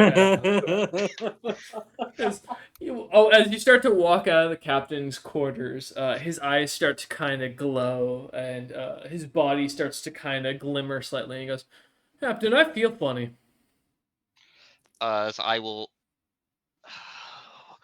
Can I, Please. Yeah, Roman, are you gonna boot him or something like that? no, I'm going to use 3 charges of my Scout's Headband to have True Sight for the next minute. Oh! Hold up. Let me check something for True Sight. Because I don't remember if you can see specifically. Give me a second. You might not do anything, but it doesn't hurt to see. You can technically, however, it is going to be a bright light. It isn't going to be a figure.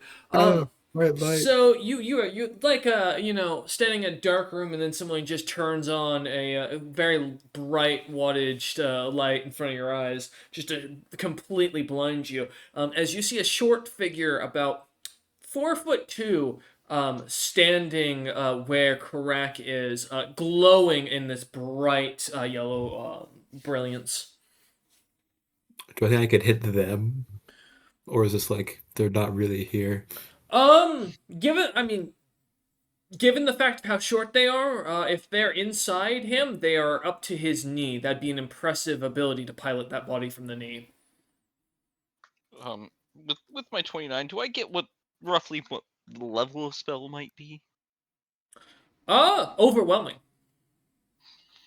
Oh. So not within my realm of dispel magic. Fuck. Not within your realm of understanding, Bucko. Do I get a similar feeling to when a small fuzzy paw grabbed my neck? Yeah, actually. And the same ominous feeling, in fact. I don't like that. That thing threatened me last time. I remember talking to it. You dare call me a thing? As Roman Okay, last time contemplates. that being talked to me about it. As About Roman I'm seeing what I can contemplates do about if he this can kill it. problem in our penis. James kind of thinking remembering the ominous feeling of that evil cat god that tried to kill him. You're talking about Suddenly, Pierre's mustache. everything stops. Ham, you find yourself like kind of almost frozen, looking about. Your eyes still work, but you can't move. James and Rollman, you similarly find yourself in a situation as Karak's body begins to burn away into a bright piece of glimmering light. They keep killing my good bodyguards. I'm sad. As Durali looks over at you in her cloak of judgment, her staff kind of with the scales on it, and kind of looks about you and goes, "This is the second time you've managed to summon me. This time I take a crew member. Next time I take the ship." How did I summon Durali? I just thought about them for a You moment and dare was like, use my name. I am the law of justice to you. See, I don't think you know their name. No, James doesn't. Player knows, James doesn't.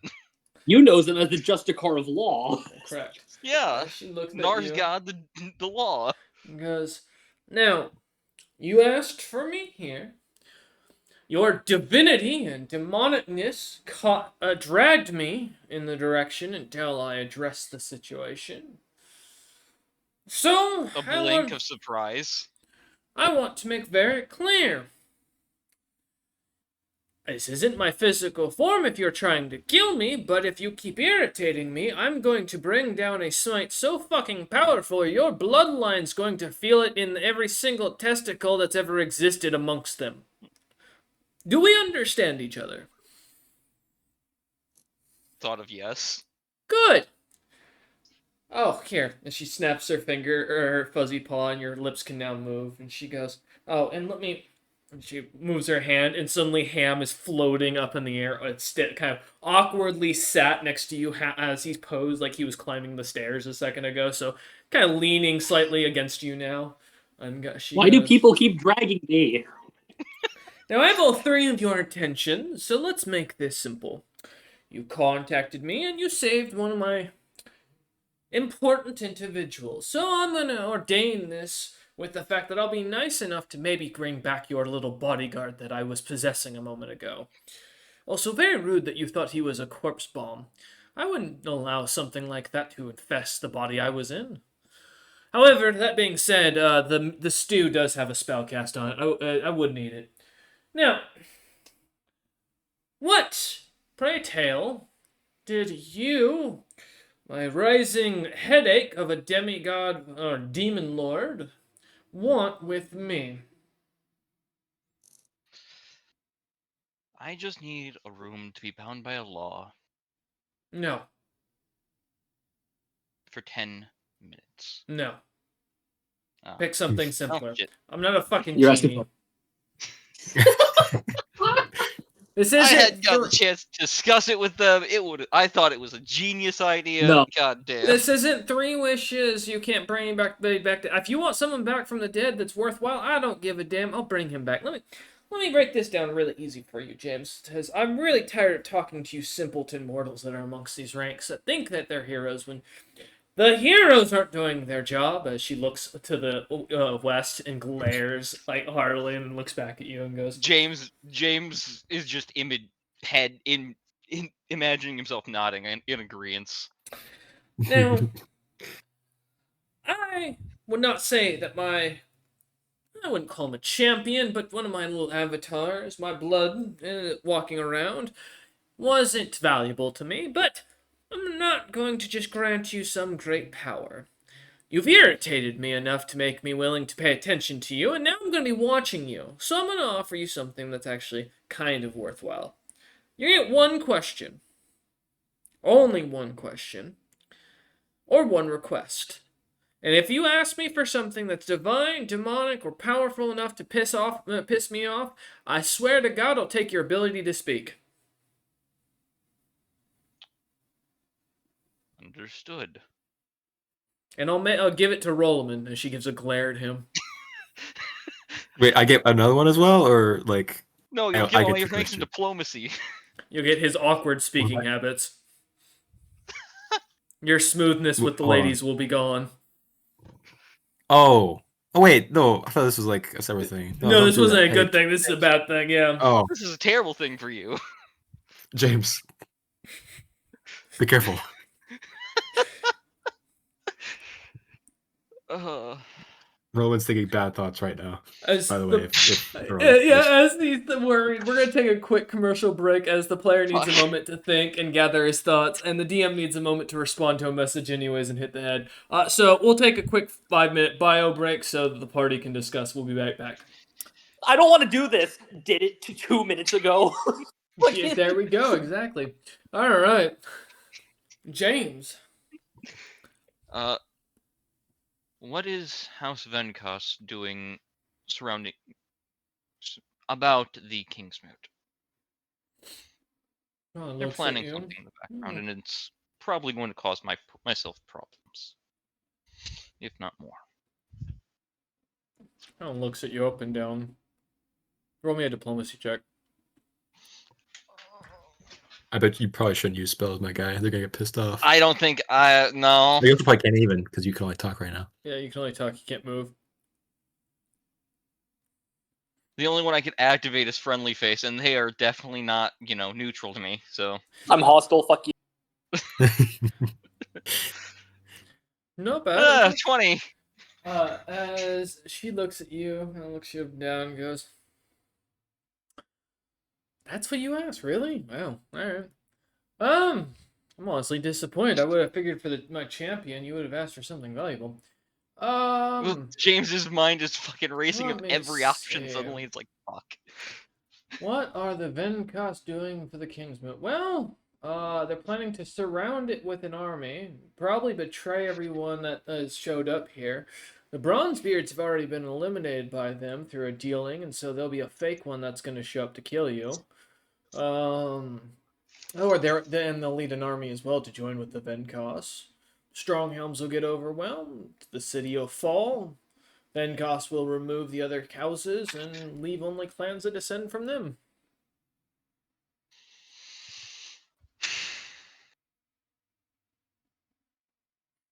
Well, at least 5 months to prepare for that. Oh, you're screwed. You can't do anything. I promise you that.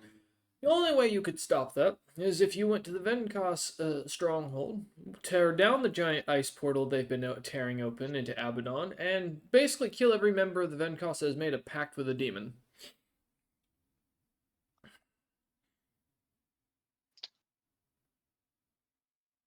Well, that sounds like hero work too. Damn it. Charlie looks at you and goes, "Yeah, sucks to be you, but it looks like, according to what I understand of it, you're the heroes of this chapter of the book. You don't get much of a choice in the matter. You will decide whether or not this kingdom loves or dies. Some free advice, because I so like you so much," as Drawley gives you an eye roll, goes, "I would recommend rallying the other clans and houses to your backing, regardless of their interest. Because if you don't, well, you're not going to have enough of a force to live through this."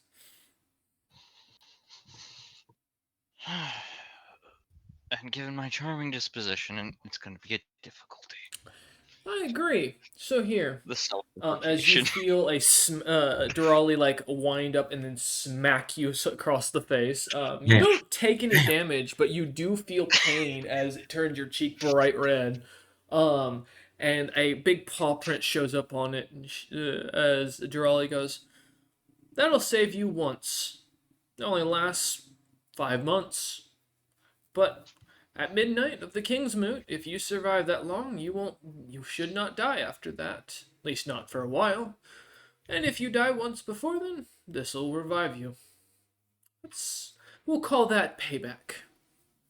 As Drawley turns and starts to walk into a glimmering light that flashes around her, as she opens a golden door and walks into paradise. Karok kind of walking out with a thing of cotton candy, a little party hat, and goes, "Guys, this..." Does he have his toe? He does. You know, "This is great. I lost a little bit of my memories." In player reference, he lost 1 level of experience. And he comes in and Oh he god. walks through and goes, I saw so many things. They taught me these big words. They taught me fancy words. It looks about you a lot. And my leg kind of got burned." As he looks down at his new little, like, bright red scar on it where his leg, or whether Lolly was depicted as standing within his body. Damn. They really cut inside him. Kind of looks Oh, about I'm you, glad and you're okay. as you say this, you feel the paralysis seemingly stop, James. As Ham, give me a reflex save to see if you fall. Oh yeah, you're floating. Not floating, leaning against James. Oh. Uh, mm, mm, mm. I'm 19. 19. Oh, you thankfully managing to catch yourself pretty quickly as you've been kind of looking at this the last few moments. You thankfully don't need to catch yourself on using James as you stabilize your footing. But Croc kind of looks about the three of you and goes, I'm gonna go back to my post, boss." As he kind of walks between the three of you and goes back to standing next to the door of the captain's quarters. Well, I guess we need to go So I have a just- meeting with Magril immediately. I have a I plan. had to go to anyway, but that's the power of, or a fraction of the power of one of these law bearers. Yes, and now I am interesting. never going to think about any of them ever again. James now can't help but think about all of the ones he knows as he feels a little flick Yes. of pain every once in a while. How does one fight something like that? I don't want to know. As Roman, you start to think back for a moment on the fighting maneuver that you had seen. Oh yeah, As no, you don't were worry. He there. was thinking about it in during that talk about if he had to, he would try. But Mhm. Now the curiosity. Of course, you have the where those scrolls are. So, yeah, they um, said Crumb said he'd deliver it to me by the end of the week, yes, if I that's remember correctly, correct. Um, which has not been done so no, yet. because it's only been 2 days or 2 days since. So, Ham, you said you have a plan. Let's step into the office, discuss plan. This Croc opens the door again, looks at you, and goes, "Boss, you Don't you should stop going in and out of this door. You keep getting in trouble." also I is uh, like confirmed that people spy on you in your office. only one person can spy on me in the office, and I have a feeling that if we start talking about the destruction of an entire nation that has nothing to do with anything he cares about, I'll kind of get ignored. Then he'll sweep in and steal everything while the nation's being destroyed. This is World Leader 101. Well, he can. From what I know, Scrying, can it move between dimensions? You don't know. You can give me a knowledge Uh, arcana check. I'll tell you. I can tell you as a player, some can. Yeah, very high spells can. Depends on how good. Which Greg is technically a full caster build. I mean, He is. 13. Grigathene. Yeah, you're not familiar enough with spying magic. You don't use it very often, nor have you really ever seen it really fully in action. So could maybe not.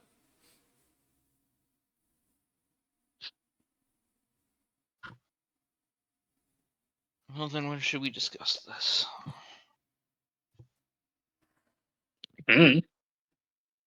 could talk here. Could talk in one of the rooms, like his Let's room. go to my room Look then. at. I don't think anyone spies on that guy. They just look at Rollerman. Just look at... I'm getting better at controlling my room, so maybe that could help. But Well, we then can go Roland will there. go to your room. Let's. Okay. As you head through down to the captain's quarters, the crew kind of a few of them playing cards, joking here and there, some playing Wait, board wait. games. I was given other advice by Rolly. I walk into the kitchen. We're Oh, taking a sidestep here. oh. Oh, the Ah, curse. yes. No soup. As you look in the stew and see like puffed up meatballs, one of them is toe shaped, and looks to be Look, slightly off in coloration. that that's not important. What's the spell on the fucking soup? Give me a spellcraft, James. Oh, okay. Tasty soup. That's the spell. Yes. Was it Estena's stew, the one that heals you when you eat it? Nice. Hey, James, there's no Incredible. spell here. Hey, I In, still have A foresight, god I told me believe. not. A god told me not to let anybody eat this. It's going. It's going bye bye. You could try and steal. Catechus But is standing there stirring it. No, I'm telling Catechus to throw it over. does does my true sight Directly. see anything? As you look, there is a spell circle carved onto the pot. As you see, Rolliman. You don't recognize the spell as anything. Nothing I've cast in character or in campaign. I think that any of you have seen yet. That'd be a very specific spell. Um, as you kind of look at it, it has a strange design to it, and it does have what you recognize as abyssal letters in it. Oh, that's always fun. How about Catechus himself? As you look over at him, it is just Catechus. He does, as you Oh, realize, have emotions when you look at him with true sight, and he looks very angry right now, James. okay. Catechus, do you know there's a spell on the pot? What language are you speaking? Uh, primitive? Okay. And looks at you, looks at James, looks down at the pot, then looks at you again. His eyes just kind of staring, not giving really any sign of understanding. Ham, could you tell that there's a spell, a circle on the pot? all right, time for Aquin. There's a spell circle on your pot, Atticus. He looks at As, him. Okay. here's the bubbling of drink water. As Catechus responds with, "I know." What spell is it? Don't know. Okay. I look at Rollman and I go, he knows. But he doesn't know what spell Okay. it is. What? Tell him the What the pot fuck? can go overboard. Please. Have we guess eaten food out of this before? He looks to Ham, looks back at Rollman, looks back at Ham. Is this Yes, pot new? I was expecting him is translating this. Is Ham Have you translating? used this pot for us before? Kind of looks at Ham and goes, "Well, of course. There wasn't a spell circle on it before."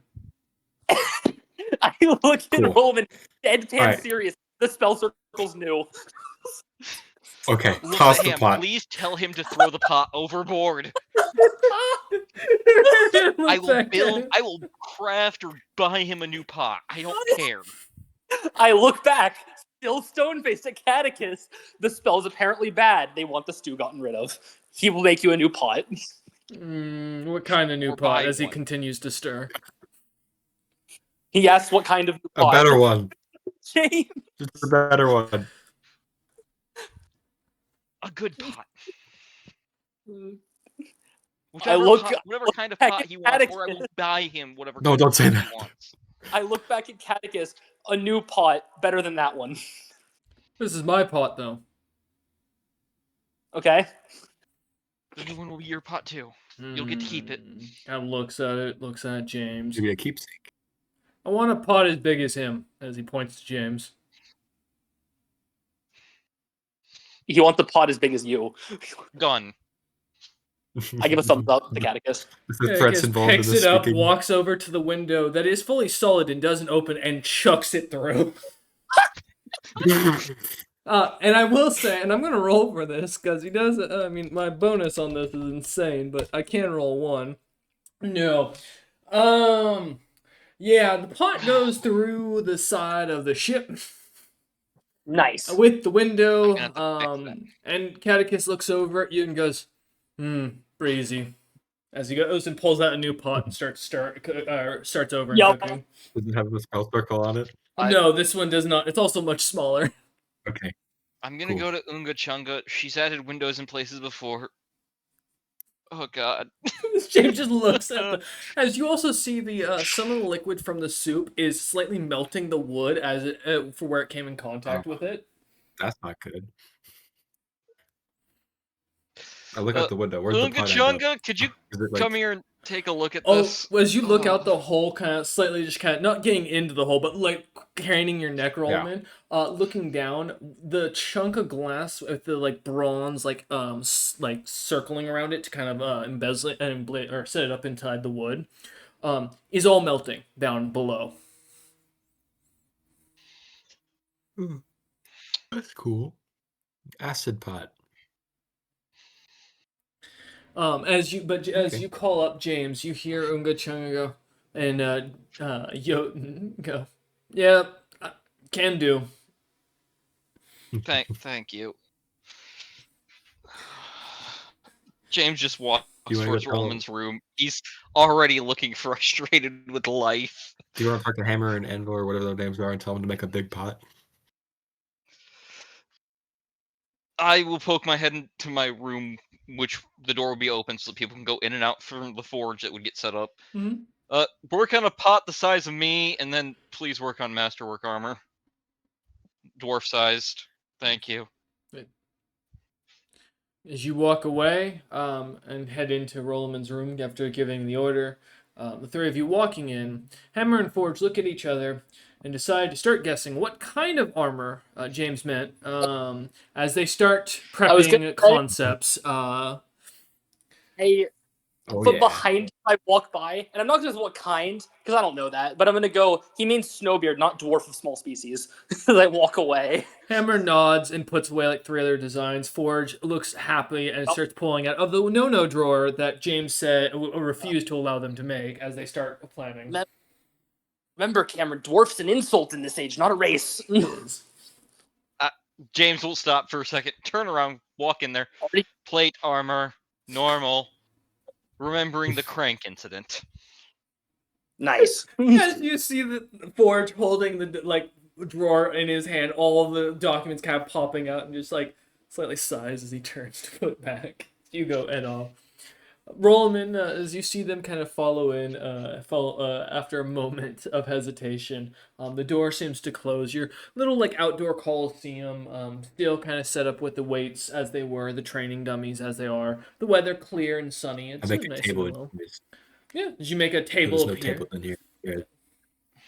Yeah, All right. How big? Out of curiosity. big enough that we could put paper down if we need to. Oh, okay. All right. I thought you were making something specific, but okay, that works. Got you. Yeah, it's He a was gonna medium make a table war. kind You of thought he pops was up. gonna make a war room. I was expecting him to be like, yeah, here's a map of fucking the Noirbe's lands. From what we know, let's start looking to plan this stuff. Yeah, no. Fair enough. Yeah, as Rollman thinks this, a simple tavern medium table kind of appears inside where the grass was, kind of almost pulling from the grass as it forms. All All right. right. Well, Uh, since Ham has no pieces, you guys are gonna love this. So I pull out a mug and I put it on the table at one point. I go, so this is the capital. So this is, and Uh-huh. then I pull out a different mug and I put it down. This is the tin cup from a mess kit, and I put it down far away. And I go, this is us. So the army has to march like this as I'm like tapping my hand solely in a dotted line across, right? And that takes time. And that takes time. hmm Uh, uh, just a God. So question that's is, James, probably would I know roughly how long it would take a regular dwarven march or snowbeardian march to close the distance? From the Venkos stronghold to Magril's city of Yeah. Herdshold. Um, I mean, you guys have a map in the captain's quarters that's literally updates, which I'm baffled that you didn't just go grab. Um, Oh, don't No, worry. it's not in the captain's quarters. It's technically carried, but I have a dwarven map. It's okay. It's okay. Yeah. Here, hold on. As Ham's thinking of these pieces, I'll try and make them look better and stuff, and try and. My cup turns into a castle. It's like, oh, what the Yeah, fuck? no, Cup Castle, yeah. Um, Cup as, Castle. as Look, uh, I'm flexing my brain. This helps. as Ham pulls out the map though and sets it onto the table and shows it has measurements. And from what it shows, from what you, as you read through it, James, roughly it would take about anywhere between 4 to 6 months based on what path they're taking. There's 3 routes that they can take. One is mountainous, that's fastest. One is a long forested open valley that is, while faster, theoretically, is slower due to the thick density of the trees and snowbeards wearing armor don't make them very fast to move through trees and difficult terrain or sorry, rough terrain. And then the last pathway is through the deep dark and the light layers surfaces, which would take the longest as it's a roundabout way and would take you all the way down to the Bronzebeard territories first. That would probably take you roughly 8-9 months minimum. So if they were been moving an army like that down there, they would have done it a while ago. it would already I, be on the move, and there'd be nothing I could do to stop him other than plug up entrances from the Underdark, Correct. essentially. no, don't worry. That's not the plan. As I put down a fork, a spoon, and a knife to show the 3 routes. So what I was thinking is, what's stopping us from going over here as I put a hand on the mug and destroying their capital city while they're trying to do an attack to force them to come back and destroy the portal that they're supposedly guarding? It's true. You could have some alternative force make them have to focus their resources on protecting what they think is also very important. Well, what And Ham is suggesting is once they're already out and on the move, they'd have to turn back, and if we have all the other clans gathered attacking them, they will lose. And if they don't turn back, and we already warned this Magro fella, he'll be prepared, and things will go great. Now, with this plan, we won't be able to go up at the King's Moot. No, we'll be Well- too busy protecting the goddamn country. But everyone won't die. So I look at James. Yeah. We could go off. Everyone thinks you're a fence sitter. No one's going to expect you to suddenly go on the offense. Well, this Motion Company does have a lot of ties. We could try and get someone else to do it for us, and then we can still be present. They're going to expect another clan to move. Well, yeah, I wouldn't say a Especially since clan. they've already James, do you taken out remember? Bronzebeard, and I sent somebody to go befriend them, which means that there's more problems. Oh yeah, the nice Do you snow lady. remember? Wait, who? The snow lady. You sent them off when you recruited me. Good to know. I'll Not sure to do keep. what. I want to discuss that later, but James, we don't have to use a dwarven force. What about you remember you made a deal with the Primordials, right? Primordia was the agreement there was to make me king. Uh-huh. Meaning they And then probably I don't get like because he's not doing that. Because he's not doing. even if Meaning I were to use the forces, it would be to they would want me So to she'd want me to follow through on that. out of game, the deal is null and void because James isn't doing his part of the deal of becoming king. I guess. And the moment I call in that, granted, I get to say I have her backing for this bit, but that's out of the fact that by technicality, James does. There's a third option. You're not gonna. Well, you might like it. I don't know what kind of person you are. What Could start is to it? bait your enemies to fight each other. Some triple crossing, perhaps. Feed some information that these clans that are teaming up be like, hey, they're gonna strike while the iron's hot and they're gonna take over. I will note Didn't you? one thing, a Yep. little side note. This is more for the player of James rather than the character of James, and for the rest of you for your own knowledge. To James's research and what he's had gotten access to recently is learning about getting early notes of the Snowbeard wars that are being kind of presented in the territory because James is real interest in history and collecting just valuable books in the background. So, for reference, James would have had notes on the two most recent wars that have been kind of publicized, and the reason I address to that is because it does have very specific political notes of certain houses not liking each other. Oh, I was gonna As go I so will pull much out the further. notes and set them Mhm. down and show them to the both, I guess. Well, I'm not saying that you'd have to go grab them. I'm saying that and just noting that you would have had them and you'd have that knowledge already. Yeah. So Yeah, surprisingly, not the enemies Ham was gonna bring up, but it's good to no, know. yeah, I just figured I'd point that out in case that was what you were thinking. Go ahead, though. Sorry. Yeah. James will bring that up and state that there are clans that have deep hatred for each other, but I mean, let's see their pieces on the board, right? You got a merchant fellow that apparently doesn't like you. As I put an ice cube on the table. right, me You and he have. don't like each other, yes. But I don't know of Mhm. anything he's doing. He's also probably racist, though. Well, you do know what Brightby's doing No because beer. They're looking Brightby out for had themselves a stronghold or set up a shop nearby. Remember? here. And yeah, it was He's here. Yeah, here we know and he in set up a Treasure shop, Coat. but that's his entire thing. Mm-hmm. Go ahead, sorry. There's, let's see. Obviously, the races nearby. The gnolls are surprisingly easy to incite when you want them to do something. Bunch of mutts. The current leaders are. You try and get the cloud giants to do something, raid something. The cloud giants. That's actually a good idea. See, they have a pact with this guy. Oh, what was his name? Alfredo. Alfred No, Stone. that's probably it. And if Alfredo Stone doesn't want trouble in these lands, they'd probably be happy to act. However, I don't trust that cloud giant fella. Doesn't The pirate also guy is on the most wanted list, What? I No, believe. No? Am I thinking someone else? no, the leader of the cloud giants, What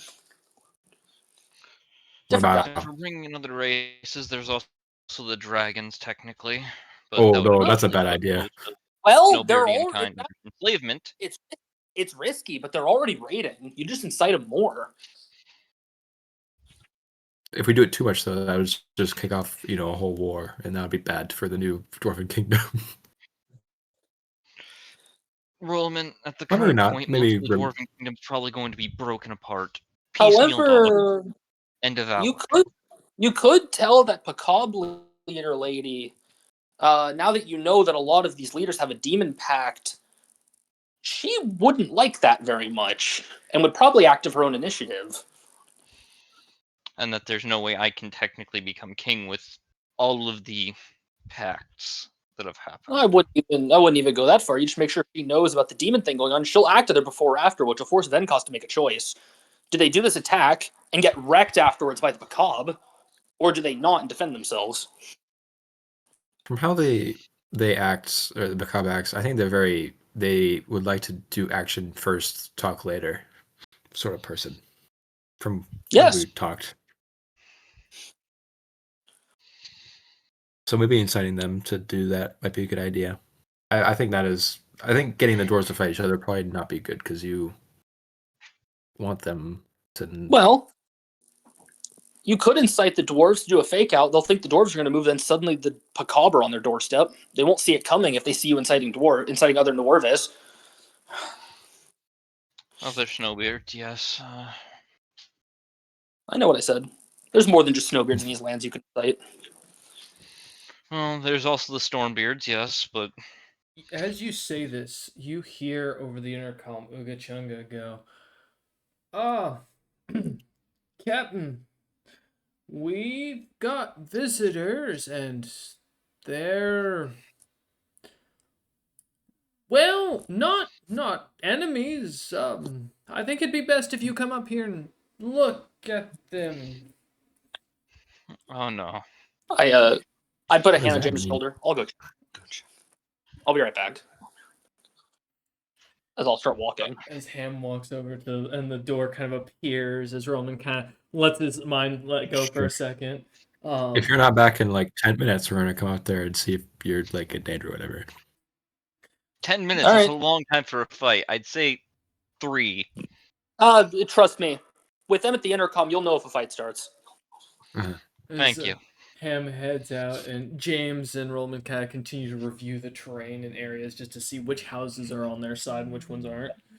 Um, None of them, well, All the actually, random um, other than people. fucking Stronghelm. yeah, right. As I mean, you head Domestic has up a recent Ham, payment cost. you do notice most of the crew seems to be upstairs. There's only a couple of people sleeping in their bunks, as that catches your eye, including Catechus, who seems to be upstairs, as that kind of is strange. Um, as you head up, though, you start to hear something. Go ahead and give me a listen check. So many listen checks since I left my high listen character. God damn it. Right. 14. 14. Unfortunately, you're not familiar with the song, but you do recognize bard music being played in the background as some sort of cheery, very high energied song continues as you kind of climb up the stairs. The words you don't really catch, but as you come up over the onto the top deck, it's hard to miss as you look over, even at your height, the bright glimmering caravan of what looks to be carts of noblemen that is waiting in line at the edge of your ship. Uh-huh. There is, as you count, one, two, three, four, five. No, all right, five total small groups of what looks to be nobles in beautiful carts that have been with what look to be small crowds kind of following, singing, dancing, soldiers alongside them. It is the full works. Dwarven nobles? I gotta be there. They all look to be, from what you can tell, yeah. These all look to. There is only, and there is, as you look at, or get closer to the edge and look over the ship, a single person in front of them all that looks to be wearing almost commoner's clothing, a cloak that looks really rough spun. Their beard looks very rough and cut up and chopped up. They seem to look or carry themselves with a little bit of dignity, from what you can tell, with their back being a little bit more straight. But beyond that, they don't even appear to be carrying any weapons, though the rest of the carts seem to be waiting behind them.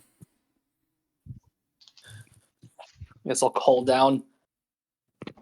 And how can we help you?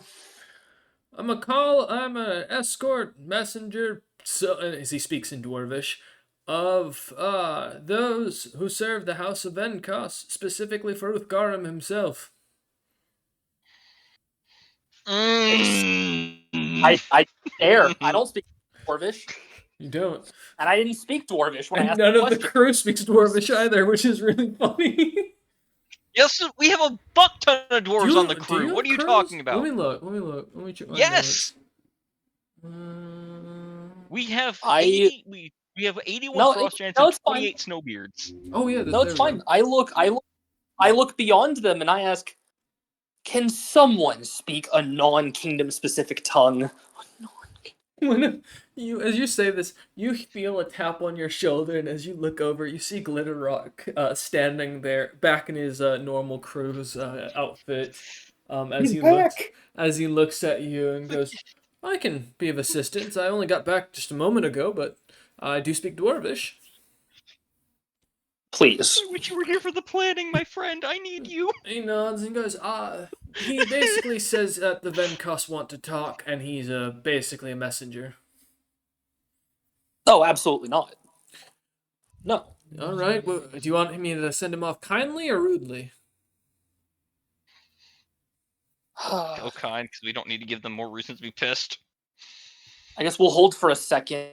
Can you ask what the Venkos want He nods. specifically before? As he shouts down in Dwarvish, and the messenger shouts something up angrily as he seems to wave his hands as if he's exasperated, and Glitterrock looks back at you and goes, he called me the son of a camel. Not really sure what that kind of insult is supposed to infer, as I'm not seeing camels around these parts, but after the insult, he says that he apparently with Garth wants to speak with James, some sort of deal on the table he wants to offer. He mentioned James is wary of letters, so he sent someone to speak the message to avoid confusion.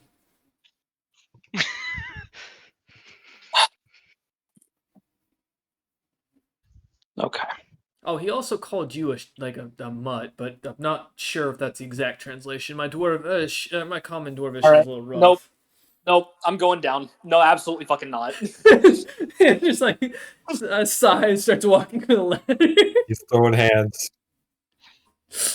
The I'm escort going. kind of Yeah. looks You at know, as you if we're come supposed to be down. coming here peacefully and giving a message, you don't insult people. As Glitterrock just kind There of is one looks. insult. I am. He's going down the ladder. I am purebred. I'm not a fucking mutt. I'm gonna fucking kill you for this. Glitterrock just kind of starts sighing and turns, starts walking for the stairs calmly to go alert James that there's about to be a battle. As you get to the bottom of the ladder, the escort kind of steps up and looks at you and looks you almost dead in the eyes, Ham, for his height. As he kind of slinks slightly forward and then kind of stands up slightly. Give me a sense motive check. I think I'm good at that. 27. This is Uthgaram Venkos. This is not a commoner. Also, that tells me I do not believe that he doesn't know common. This guy's fucking with me. Oh, 100%. As you walk up to him, though, Calling me now, fuck. I will let is most insults pass. That is a bloodline insult. it is easy to recognize this individual, especially from the portraits.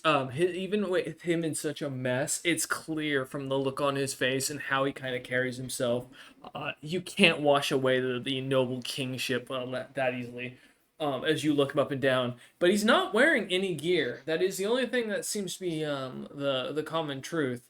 As he looks at you and kind of waits. Look him up and down. What kind of mutt kennel did you walk through? He speaks in primitive, specifically, or rather, sorry, not primitive, rather speaks in Terran and looks at you and goes, "The same one that your mother made you in."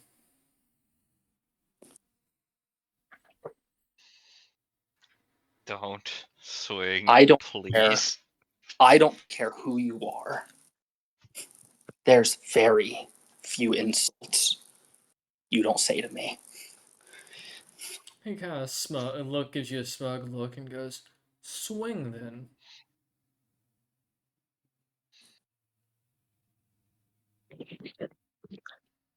Cameron evens are on. Okay. God damn it. Evens, I guess. Okay. That's even. Oh. Oh. No, that's good. That's good. I look him up and down. I don't fight the homeless. As I go back up onto the ship. You Barely. hear him give a slight laugh as he catches himself and has stopped. As you start going up the ship, Roland, you hear a knock at the door to your room. Hey, I opened the door. As you open the door, Glitterrock kind of looks at you and goes, "I just got back. Ham's about to cause an international incident." Well, that's not good. James just getting more tired looking Welcome already. back. And he looks at Roland, Welcome nods, back, and, Glitter thinks, Rock. We'll deal with this then. and nods and goes, "I'd recommend it." As he turns and starts walking back a little hurriedly. We may Let's need go your up. assistance with what we've discovered as well after this is dealt with. Oh, fantastic! I have news for you lot too. Also, Sure. your family, your issue is dealt with. Yeah, I know. No, I know. That's why I'm back. You're dead. As he kind of brings you upstairs, and you see his Ham's head is kind of basically peeking over the ladder as he pulls himself up. Ham, please tell me you didn't cause an international incident. You have a homeless king as a guest who called me a mutt. Oof.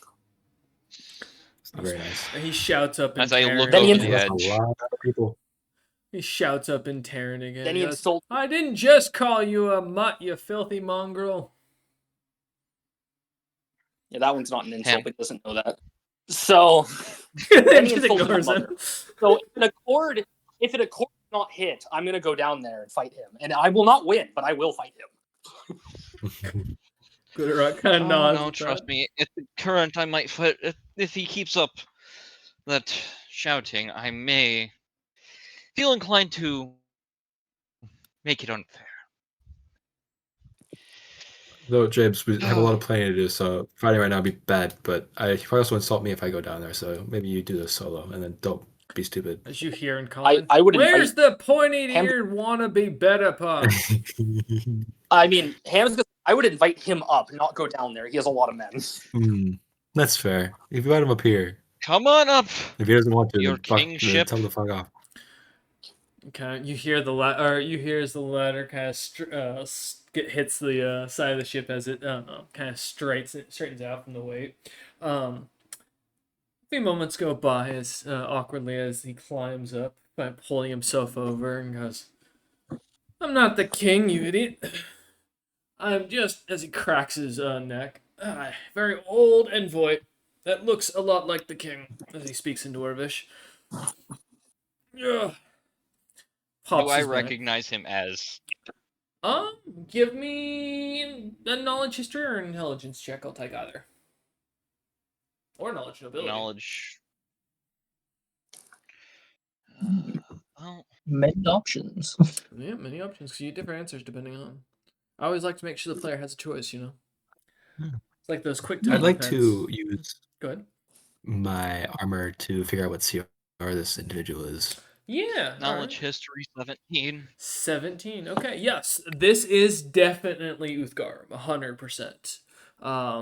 However, what he's wearing, not seems to be actual commoner's clothes from what you can tell. This he doesn't have any of his traditional magic items that you can see. Though you do note his hands are covered, which means he could be wearing rings. And to your note, the Venkosts are known to have a few artifact rings from all the way back to the first Snowbeard, or rather, first dwarf, rather. Rollman, to your question, that's just an ability you don't roll, right? That's just the ability of it. Yeah. They are CR, and I gotta remember what is CR to level count for my notes. Is it half or is it CR? Cannot. One level is roughly one CR, I I believe. think it is, but Yeah, it's like 1-to-1, is it roughly. equal to 1-to-1? Here we go. Individual. It's it's +3 is what they're considered. That's what it is. Okay. Yeah. Looks like. Okay, perfect. I think that's right if I'm reading that right. But anyways, yes, as you gather, this person will be roughly about CR 25, from what you can tell. Okay. As the individual looks at you, James, and goes, I'm here to pass on a message.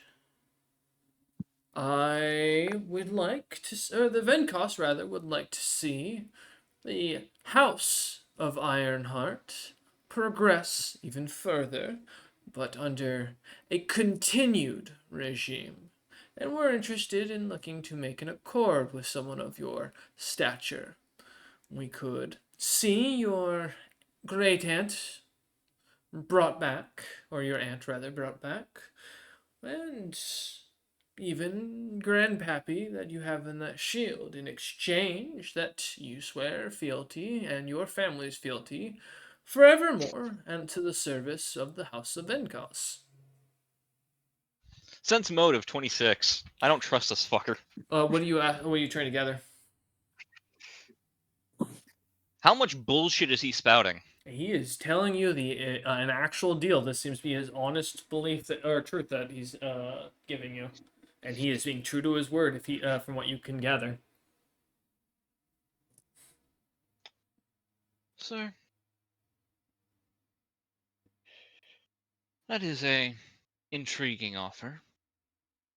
Given I have no memory of any aunt.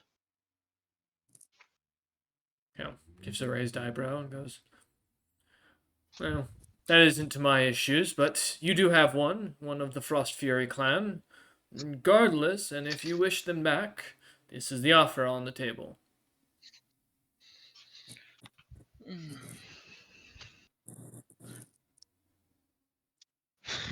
I'll need to convene with a few people before I can give a proper answer. He nods and kind of looks at over the edge and seeing the five noble caravans basically in line waiting to speak to you. Looks back at you and goes, the king with Garum will not wait long, but he can give you until the morning. I will return come daybreak to speak to you on your decision. Understood. Gives a slight bow. Are we about to get like 6 back-to-back that go against each other? Is that what's about to As you happen? see, as he starts kind of turning and climbing down the ladder, hearing him kind of griping under his breath about his back hurting. Give me a knowledge nobility, Ham. Yeah. I actually have ranks in this one because I thought this would be needed. It definitely will be in this situation. Ham, you're getting an upgrade. You're now royal advisor. Help. Fuck you. Pay me more. It's like Braun from fucking Game of Thrones sitting here like, no, yeah, no, bro. Who's it? Nat 20 for a 30. Nice. So the first one you see is the House of Scrolokian, which is a frostworm on a red mountain background. The second one behind them is Clan Lernian, which is an 8-headed Hydra that is painted with 3 of its heads red, 3 blue, 1 white, and lastly 1 gray head, on a purple background with an icy blue waves at the bottom, as well as fire spewing out of the Hydra's mini mouths. Next is the House of Bronzebeard, which you already know that one, or as you guys have seen it. And the last one is House Mithralbone's Sigil.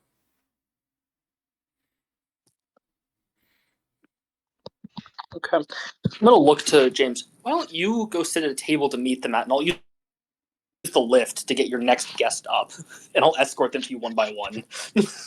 All right, I guess I'll go sit in the captain's quarters. Rollman, you're with me. You just want to have it in the captain's quarters? You don't want to make like a table out here?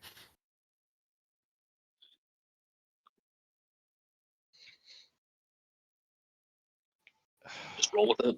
Fine, drag it. Let's get a table out here. Fuck. No, let's. God damn it. You, Yeah. Let's just meet them in the captain's quarters so that one at a time they can come in, and it'll be easier since it's already set up for such meetings. You could also ask Glitterrock if he's done it before, if he can check for any scrying or anything in the counters, he can remove them like he did last time. Yes. He's right here. That's true. Glitterrock, Yeah. can you ensure the captain's quarters is, well, safe for these meetings, I'd say. Glenrock kind of looks at you and gives a slight bow and goes, "Yeah, that shouldn't be a problem." Although, he kind of looks at him and goes, "Do you not know who the Lord of House Skrolokin is? I don't think we have I anyone look at him. strong enough I for look down. that." I look down at myself, and I'll go. We do if I get a team. Roll me, you get the rough bloods. They're all already up here. What are you talking about? Yeah, like call Screw him to me specifically. It's time to pull a rope. Guys, we're gonna need It's some time to turn a help with crank. lifting. I set it up to be a fucking pulley system. Yeah, and we're about to work together, motherfucker. Do you not know who leads this house? As you kind of as I'll say- you walk over to the side, James's ham kind of ushers you just to look as you see the first of the doors beginning to open for the House of Skarlokin, and you see a 1,000-pound snowbeard roll more out of his noble. Well, I call it a casket. Truly, Last be time at we that had point. something that Good. last time we had something that big on the fucking lift, it was a pig. Damn. Don't come a pig. Which means we know I'd probably we know it can lift it. As I motion to the rough bloods team, it's time for a workout. Yeah, because it was the displacer hug that was heavy as hell, so It's true. As Rollman and the 30 Rough Bloods go over to start kind of working the crank, Glitterrock kind of brings James in and starts prepping the room as he cleans up everything. Ham kind of walking over towards the lift and looking at this man, I imagine with a silent prayer that the crane doesn't, collapse or break under the weight. Yeah, and then me and the first robot here, you know the dodgeball lineup in Hunter x Hunter of Hisoka, Gon, yeah, we're doing that. Oh, no, okay. As So you I see- get on the Right. crank. A rough, Hisoka, Gon, Killua. yeah. yeah, I get on the crank. The rough one goes up behind me, reaches around me, also grabs the crank because this is gonna be a battle. As they get ready, the Lord slowly is dragged over Rollman as you kind of can see them due to your height. He's being carried by slaves, and unfortunately, as you also recognize, they are poor elves crawling Damn. on all fours, supporting his fat ass. As they Oh, that's slowly unfortunate. I have to crawl step out. over. I have one way to pause. Go ahead, James. No, I actually don't have a way. Never mind. Fuck. As a few moments go by and they have No, I deposit got- him into the chair, you hear the chair crack from above, and you know it's gone. As the weight on Fuck, the he pulley can say you system couldn't fit in that. becomes- That's for a James-sized person. the Why'd he sit on it? pulley system He's supposed to be a suddenly James-sized straightens. person. All right, give me a strength check, Rollman At and least we know Ham. we're. tightening my At least we know where the muscles. House of Kung Pao eventually Why'd you comes drag from. me into this? I was supposed to be in the room with James. Well, you got to hold. You'll get to hold go to him. up. I need your help for a second. All right, the cracks rolled an 22. 18. All right, 22. Rollman, you got to be the linchpin here, buddy. We need one more point. Oh no! 5. That's more than 1 point, though. As you start to pull it slightly, it lifts off for a few inches, and you feel the weight kind of starting to strain. And as soon as Rollman, his hands start to slip from grabbing his oil vial earlier when he was preparing for a fight with the vampire woman, immediately loses grip and the thing goes flying back down. Thankfully, it was only like an inch off the ground before it lost, and the individual does not seem at all notice. Well, I down there. look at Roland and go, "Your hands, man. We need you." All right, I put my hands. We can try again. All right, let's get another strength check, gentlemen. That is a 14 for the. Oh no, the rough bloods. 14. Good rollman. All right, well, Ham, you need a good roll here. 21. I have to come out. All right. As the sad thing is, Rollman just needed not to roll on that one last one. You guys would have succeeded. As My bad. it's My difficult as you start to twist, but you manage to. It takes all your strength as you sweat and pull, as every pull up and down is a struggle. But after a minute or two, you get it up and kind of push it to lean it over, and as you kind of gently let it down, you can hear the ship slightly like cracking underneath this individual's weight as he kind of stands up. As he stands, the seat of the chair is, as well as the arms, are kind of like grasped onto his right ass cheek. The legs of the chair are completely crushed and destroyed as you look. Can he even fit through the door? Well, no. Doesn't mean he's not gonna Well, try. I think your first meeting. No, Your I'm first meeting is immediately probably going to not- stop told him. you. I told you. It's Roman that runs over. James kind of sees this with worry. Glitterrock also kind of looking at the Roman, door. I know what you said, Roman, but it's not kind for a noble to meet someone out in the snow. His hand kind of grabs onto Roman's What do arm you to want to hold do? him You're just gonna back. break the walls. You see, as Lonnie X rather, gets up to the door and kind of like sidesteps in and manages to it's a squeeze as the chair pops off and kind of lands careening a few feet away as he flops in. Ah, Kind of looks around at James, sees the captain quarters bed, and walks over to sit on that. And Oh, he God. sits See? down on it. It starts to slightly crack, but he looks over at James, kind of like, "Oh, sorry, go ahead." all right, Roman, you can go in. I shouldn't need you for the rest. Ah, the I rough go bloods in and instead. him start investigating the crane damage. Go ahead, Roman. Sorry. Oh, you just go inside. Fair enough. I just said go inside. Perfect. As you follow inside, you see as James, you kind of turn your your little chair to the side. Lonnie looks at you and kind of smiles and goes, "In Dwarvish, you know, I've never met a noble so considerate of my size to get me a chair for me. I like you, James. It's my pleasure, Lonnie. Now, see, I was right.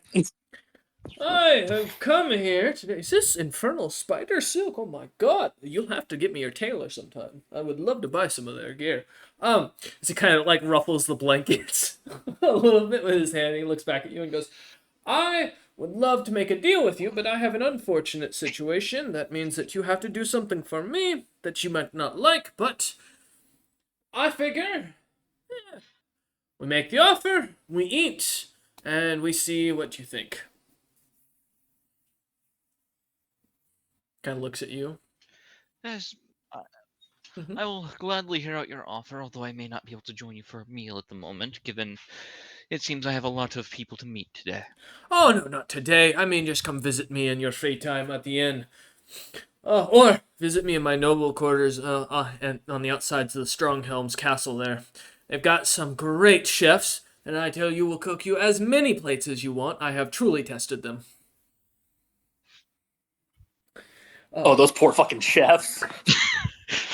Yeah, looks at you and Thinking goes, nothing rude because right now I don't know who the fuck can read my mind, but You also don't know what Lonnie's like level does or classes are. Kind of looks at you and James goes, is recalling as much as he can. mm-hmm. Well, he's done a lot, so he's also allied with Venkos, so this is going to Yes. be handled with care.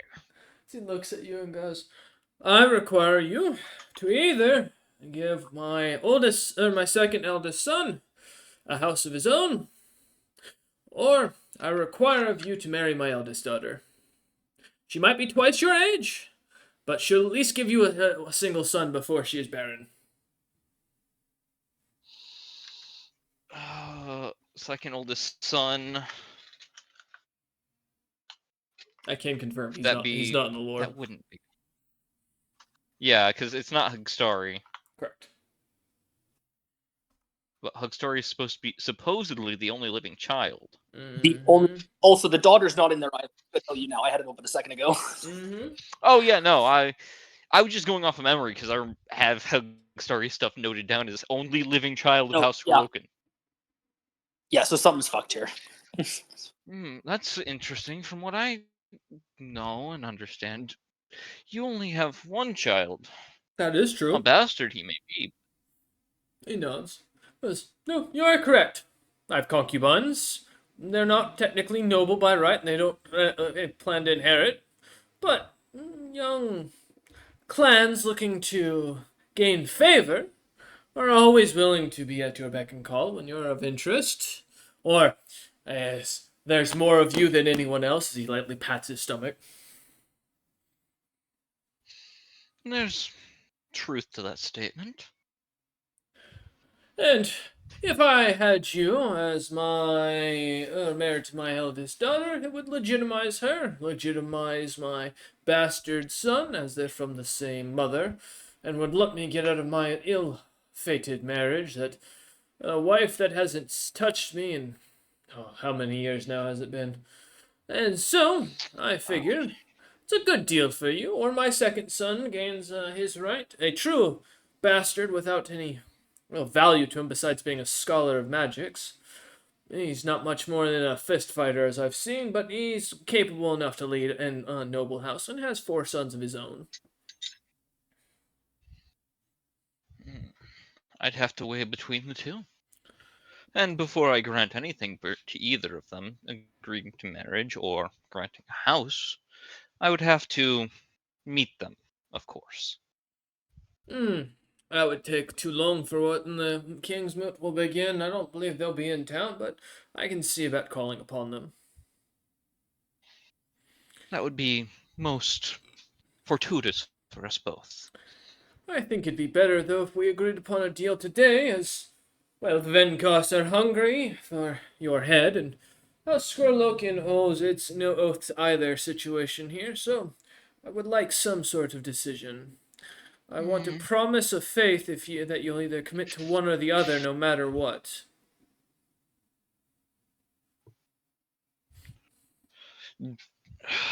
James's mind is going through every possibility. There is no way working with an ally of Venkos is going to help it. No, but But you do know that the given, House Skurlokin has fought against Venkos before. yeah. So it's a question of, do I bring up the truth now? Or do I try to get them all together in one room and then do it? Cameron, do you want basic lore support? Yes, please. Okay. 2 of the houses are working together, as you've realized. Because Bronzebeard and the royal family are supposed to be together.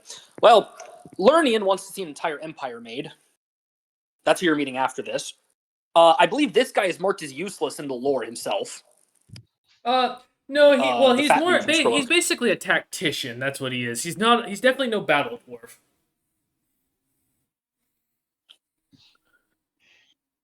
Let me make sure. Because I had his open a second ago, but I switched to Lernian because I was learning with the next guy. Yeah, basically, his big thing... Lonnie Lazy Work. Yeah, his claim to fame is that because of his strategic thinking, which it depends on your perspective of it, him holding his men back from the Red Snow Civil War caused the army to basically, that was going to hit this the Hemescus Strongport, to not fully show up in full force because they couldn't afford to leave another army standing at their back. So some say is a terrible person for it. Others say, yeah, good. Yeah, so there is a chance of betrayal from Lonnie if things aren't going fully your way, is how I look at it. He's the Walder Frey of the dwarves, if you wish. Yeah, if he thinks you're fucked, he's gonna step back Or back. and he's gonna watch. Just watch the cat and watch it all fall. But that does mean you know what. You know about Bronzebeard? Loyal till you're screwed. Basically, that's the only good thing. That's the good thing. Yeah. Now you know about Bronzebeard, so I won't bother. Although the leader's dead, so you're probably have to freeball that one. Mithril I think they're the dinosaur hunters. They are. Yes, they are. They're also I think what's they left care of more Mithril about that. Shield, technically.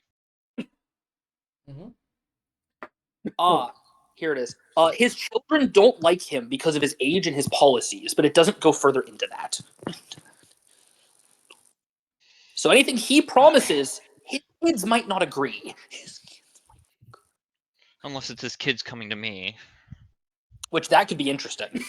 He is very old though. He's marked as his years catching up, so I'm assuming he's getting close to death by age. There's your lore. Well, he's actually listed out right at 418. Yeah, that's what I'm saying. He's getting close to his Honey, death date. given Yeah. what's going on in the country, being allied to the Venkus won't seem to mean much in the coming months, especially given that they're probably going to surround the Kingsmoot with an army, slaughter everyone inside for even Oh my God. daring to go against them, and generally move on from there. He nods and goes, "Exactly. So why would it not be better to be on this side?" Because, dear Lonnie, their side means killing almost everyone. And as someone who values resources as you do, that means it's a huge waste of those resources. Or a chance for more houses to rise and my kin to see more power to themselves. I see no gain beyond what I've offered you. If you influence and take control of the council, and my daughter is married to you, I gain legitimacy. If my second son gains a house through you, I gain legitimacy. And if you choose to not take my deal, then the Venkos will win, and I gain legitimacy through them. You're not gonna convince me not to keep an ally that is stood by me as long as I would stand by them. I know what I am. I am by no means the Bedapah Rollerman here is, nor am I a conniving, cunning spy such as your beast folk out there. What I am is a brain. And with that, I will do what's best for my Yes. house. Yes, you're one of the most intelligent snowbeards that I can probably say I've Hmm. met in a No. long while. But good try. Keep going, though. As you are tactical yet cruel with what you need to do. I do believe that's a fair statement given the holding back of soldiers during the Red Snow War, selling off 4 of your own children. One must have heirs to make sure to seek alliances, otherwise the houses would fall, and Venkos aren't fond of my family, given our history. So, Yes, the shared history given that I am the last of 2 clans building my own house. I can understand the want to ensure survival. exactly. So, Your survival depends on the fact that Venkus won't spare you this time. oh, they will. They'll have to. We have a deal. They won't. They're doing something to ensure they don't have to spare anyone. Maybe, but our deal will keep me alive and my house alive. And I'm not fond of your discussions to try and get me to break up something that's of value to me.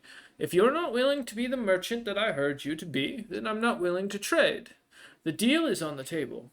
My eldest daughter, or my second son, or no deal whatsoever, and you can expect the House of Ironheart to find itself falling to House Skrolokin.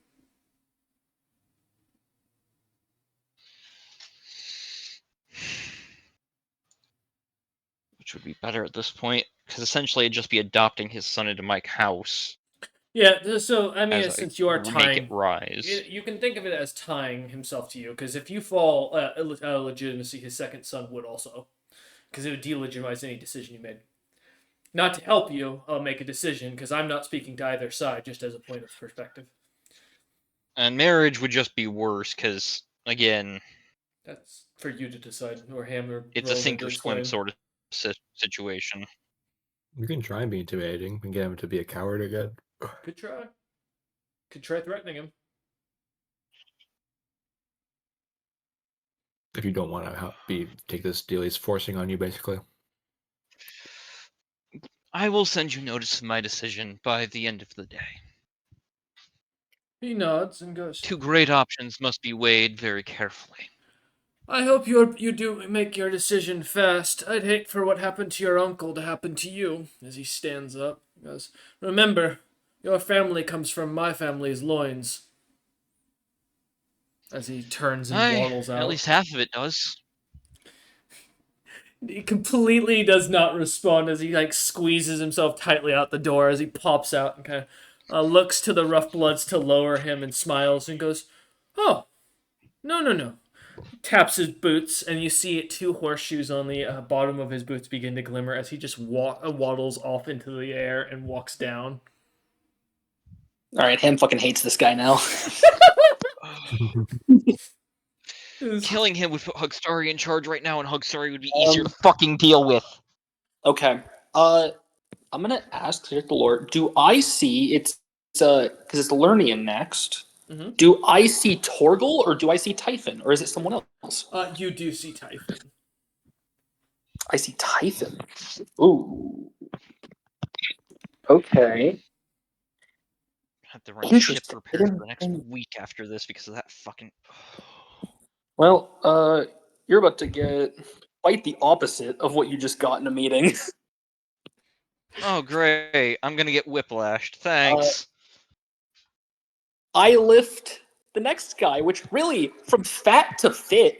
Yeah, Like- this is probably the fittest Snowbeard you see come over. He's muscle. He is not wearing any armor and is instead wearing a light cloak and like nobleman's clothing of bright purple and his house sigil colors all over. His arms are almost matching Roloman's for size. This guy is beefy as he gets up. His shaved head. With no kinda longer, do I glimmering. pick up? Mhm. Do I pick up that he's a monk? He has no weapon. Oh god. Give me a sense motive. Oh, don't worry. They're I'm not gonna going to fucking start a fight. I'm not going to start a fight. You're gonna ask him to fight. Wait, we're dealing with No. Typhon, not Torgal. Yeah, correct. Yeah, this is Typhon. the actual leader, not the elder. Correct. Okay. 26. Yeah. So this is not a normal monk, but he is a monk. He is a martial monk, specifically, is what you recognize him as. Ooh. Um, Once he's lit up, I give him an up and down, and I just say respect in Terran, and I like wave my hand in the direction of where James is. he seems to kind of give you a nod, doesn't respond, and kind of continues walking on. His bald head kind of, or shaved head kind of glimmering. He also, as a note, James, this is the first time you've seen Typhon. Has no beard. He has no beard, which does confirm that this is an individual who has committed the worst crimes amongst snowbeards. However, the fact that he's also the leader of a Snowbeard clan tells you that how well and how capable this individual is. Because usually you have to kill an apex monster or something equivalent to that ranking. Not only no beard, no hair at all. Correct. He's truly clean Oh shaven. dear. Oh my god. As he What walks did he in, do? kind of I will stand to greet him. and looks at you as you stand and kind of gives a light bow and smiles and takes a seat, looking at your bed that's slightly careened in now from the butt print of the large individual that was here, and looks Rolman up and down. Rolman, give me a reflex check. Oh, okay. What'd I do? Was he You've been count my strong. balls? That's No. what you do. That'd be funny though if he did. Ball check. Oh shit. Nut check. I feel like it's a nut check. 26. You do manage to catch his hand just as you both get the same thing. I rolled a net too. As he tries to sleight of hand take your weapon without you noticing, you catch him as his hand is touching or is on your like literally grabbing onto the sword from behind your back as he suddenly seems to disappear for a second and reappear behind you. He just kind of looks up at you. What is the meaning of this? He takes his hand away and kind of like shakes your hand off and kind of tilts his head to the side and seems to be looking your sword up and down. I'll make it go away. As you You guys turn the shoo him, he looks at you and he speaks in perfect primitive Elvish. Goes, "My young man, I'm just admiring the fine masterwork that you've carried on your back. It's not often you see a Guntas with a weapon such as this." You know of my family name? I know of everything. It pays to know information about rising stars. Even a better part of your capability It is an honor to meet you, Rolman, as he holds out his hand to shake yours. I look at it skeptically, but I'll shake it. Ask next time if you wish to view something that I may actually show you. I was actually hoping you would have struck me. I was curious to see what all the interest was, but next time. He turns to James and kind of goes to take a seat, as he does, and smiles at James and goes, James will sit as he does. James, I'll be honest. I represent about half of the lesser clans you've never heard of, and many of the merchants that you've worked with. Your name has come up many a times as respectable, kind, fair, a little dense, and not always capable of mixing words, as it was as he's speaking in perfect Dwarvish, and goes, but I do hear that you're an honorable sort, even to a fault in many cases. And I like that about you, because it makes you easier to read. Though, I am curious why you would be interested in meeting with Uthgar Venkas, let alone the House of Skrolokin, when both of them would see you dead just as quickly as meet with you. I'd rather not have to meet with either of them, Hmm. but I have to play the bit of nobility, which I so despise. Truly, it's a despicable game that's so boring yet so difficult to grasp and so many parts to pay attention to. I'd give you gray hairs if I had any. As he gives a light chuckle at that James will lift his helmet off. It already took mine. and nods at that and goes, ah, yes. I have heard much about you, and I think that the fact that you've even slain a few of the creatures that sit on my sigil make my interest in you even higher. Not many have managed to do that. So, tell me, young James, what can I do to convince you to side with my clan and see yourselves rise further? House Meskis, of course, will listen to whatever I whisper to their ears, so think of anything you say to me will be translated to them as you wish. I'd like to sense motive. How Go for it. trustworthy is this individual? Going off of the lore and everything. Well, I can tell you outright, lore-wise, he's not. This guy's going to tell you anything you want to hear. Yeah, That's outright known. But he's 17. gonna whisper sweet nothings in my ear. He is generally seems to be interested in hearing you out. As far as that goes, he does seem honest. He doesn't seem at all interested in harming you, which, a little shocker for most of the nobles you meet.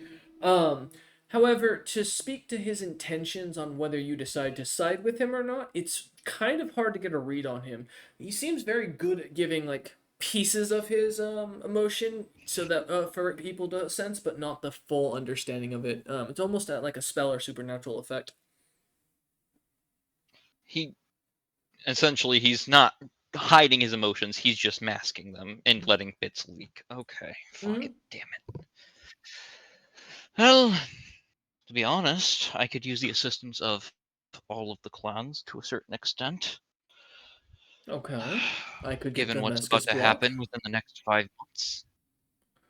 He nods and goes, "Oh yes, the Venkas. They're half their army in the tunnels, half their army already here, and it's a whole thing. All the nobles are discussing." Oh yeah, and then there's the fact that they've taken over Clan Bronzebeard. No, no, that's not true.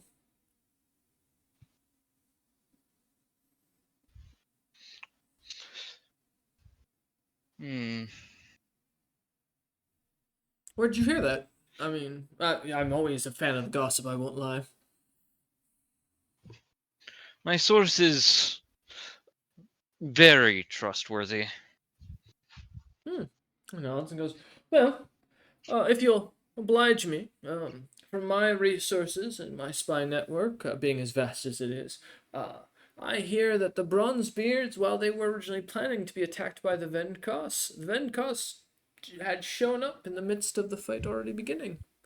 My understanding is another clan had managed to take a few lucky shots and influence the situation down there before they could arrive. There's even rumors that the Venkos were forced to retreat. Sense motive again. Go for it. What are you trying to gain? How truthful is this guy being? Well, he did tell you this is a rumor he had heard. Yes, but So, he could also be editing it to give himself more That's true. clout. 24? 24. He seems to be telling you the honest truth from his perspective of it. I mean, if he's lying, it's because his information's wrong. He doesn't seem to be twisting the words too much, as there's nothing that seems to sound like it benefits to him. All right. Well, that's interesting given my source. But there's a way to deal with them, given that the Venkos are seeming to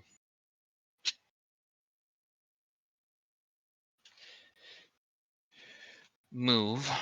They most likely are trying to repeat what they did in decades past. He nods and goes, assumedly, but I see no reason to support you in this situation unless you've got something of offer, of course. And like I said, I'd like to hear what you want to be happy in this situation, and I can see if the justification is there for me. Clans not being sold, people safe. Given what's coming, a united nation. Under you, as he kind of stands and kind of steps behind his I am chair. I am far from fit to being a king. I think the old ways of the council would be smart, but I doubt anyone would truly believe that. A council But would no, require. Hmm. Looks like, go ahead. finding someone who is actually worthy of being on that throne. He nods and goes. The council would be difficult. 10 houses raised once more would be something that hasn't happened since the the War of the 10 Houses. In fact, there aren't even enough now to form a proper council. You'd have to elevate many. But that would give Many clans worthy. like myself a reason to want to follow, a chance to gain glory and rise to that position, just like the Crimson Smilodons of old. House Skorloken, as you know, we rose to power not through our lineage, but through our deeds. Or not Skorloken, Guardian. sorry, Lernian. Yes. God damn. I was looking at the wrong He's document a as I was spy. reading. Yeah, right. He was a He's a spy the fake. entire time. He's a spy! Fucking take Um, his head! Get him! kind of smiles and goes, "My great grandmother did not or had to kill a powerful or apex monster herself to gain our position. And our noble blood, yes, well, it resides to the clan Hemescus. Ours was founded through a woman, and according to Snowbeard traditions, means that she had less position than any. So, Council of Ten would see to my interests as well, but I would ask a promise then that if you rise to a household of Ironheart, that you offer me specifically, not my clan, but me specifically, the right to form a house. I'll guarantee that I'll stand by you and convince the House Hemescus faction to serve at your side. In exchange, of course, Hemescus will want to keep it standing, and I imagine that won't be too much to ask. No, I don't believe it would be. As I will state this, those who are valuable and truly talented, I try to surround myself with. But they get overlooked because they are not nobility here. He nods, And that's a crying shame. gives a nod, and goes, "You and I think very much alike, young James. I think we, as the younger Snowbeards and younger nobles on the council, have a requirement, an almost divine calling, if you will, to educate these fools to bring our people into the future."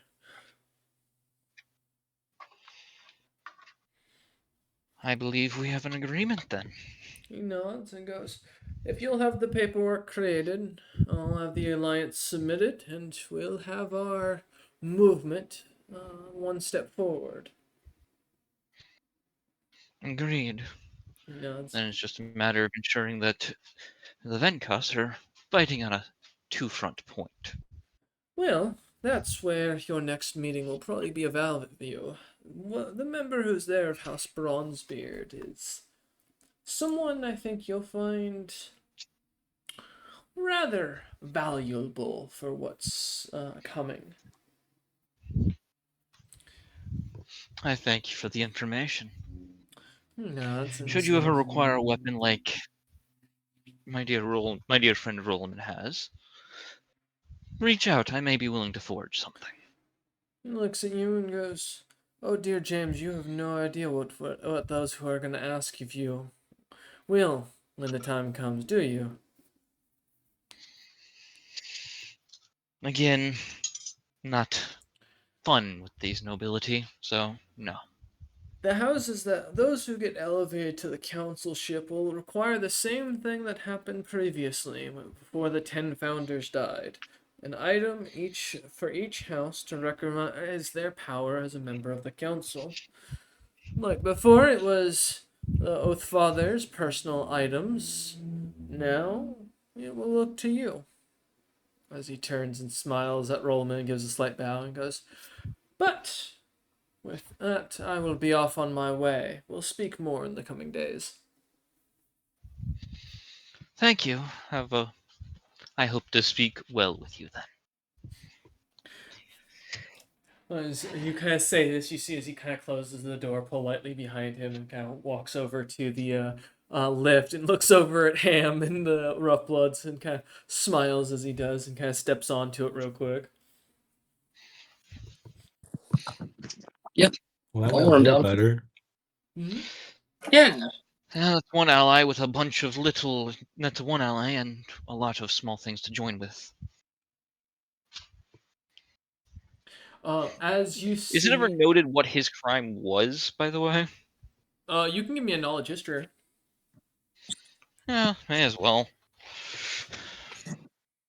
Even if I have to be known as the evilest, if you don't have to be known as the vilest villain, it's better than letting You the already country are. die right now. 10. Yeah, From what you can gather of what the history books declare of him, he probably killed a nobleman when his negotiations didn't go well. glad I didn't check beforehand. I would have been really nervous suddenly. You know, that probably explains the thing about he finds them tied up by their belts within 3/4 of the day. You know, that probably, yeah. Yeah, yeah. Yeah, that tracks. That tracks. Um, He also as definitely confirmed that that was Uthgar, which is great. Fucking mm-hmm. didn't definitely knew that already. Um, as you or as Ham kind of lower or up raises the next one, you see a very young looking individual in a darkened cloak of almost what looks to be this blackened weave of roots. Seems slightly burnt, but seem to move and sway in the wind, almost in an organic format. He carries a staff that looks to be charred and very gnarled, with little spikes coming out here and there, and a Definitely. little skull at the top. Um, as he kind of walks over towards the door and kind of seeing it, and looks in and smiles and goes, "Oh, oh, cousin James." Hello, Ori. He looks at you and goes, and you, as you recognize, not Ori, this is Nippinger. Which try, Nippinger. Oh yeah, god. try saying that 5 times fast. Nippinger. Sorry. Been a while. He kind of looks at you and goes, "Well, my form's changed. Got hit with a spell that kind of cursed me, and now I'm a teenager again." Kind of gives a light nod and kind of bows slightly to you and gives a nod to Rollman and goes, um, "I'm technically here to represent House Bronzebeard, but I'm not going to to mince words with you." As he kind of walks in and doesn't really take a seat but continues to stand between the two chairs in front of the table and looks at you and goes, "My family's not in a good situation, and my sister has retreated to the clan Deathweed's headquarters. There's only me and about my small vanguard that made it out. Actually, really, the guy's guarding my little caravan outside. Um, I was hoping we could do a business deal, and I could request the services of the Ironheart merchant company to help me regain my home.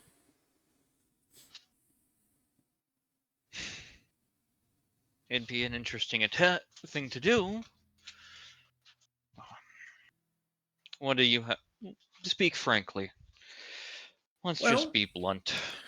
as his voice cracks sharply, he goes, "Before all this, I owned every brothel in the entirety of the Snowbeard Kingdom, and I'm quite successfully rich, but um, before I had matured, as it still kind of or as it pops on his face and starts to ooze slightly, I was cursed with an unfortunate appearance until I was an adult.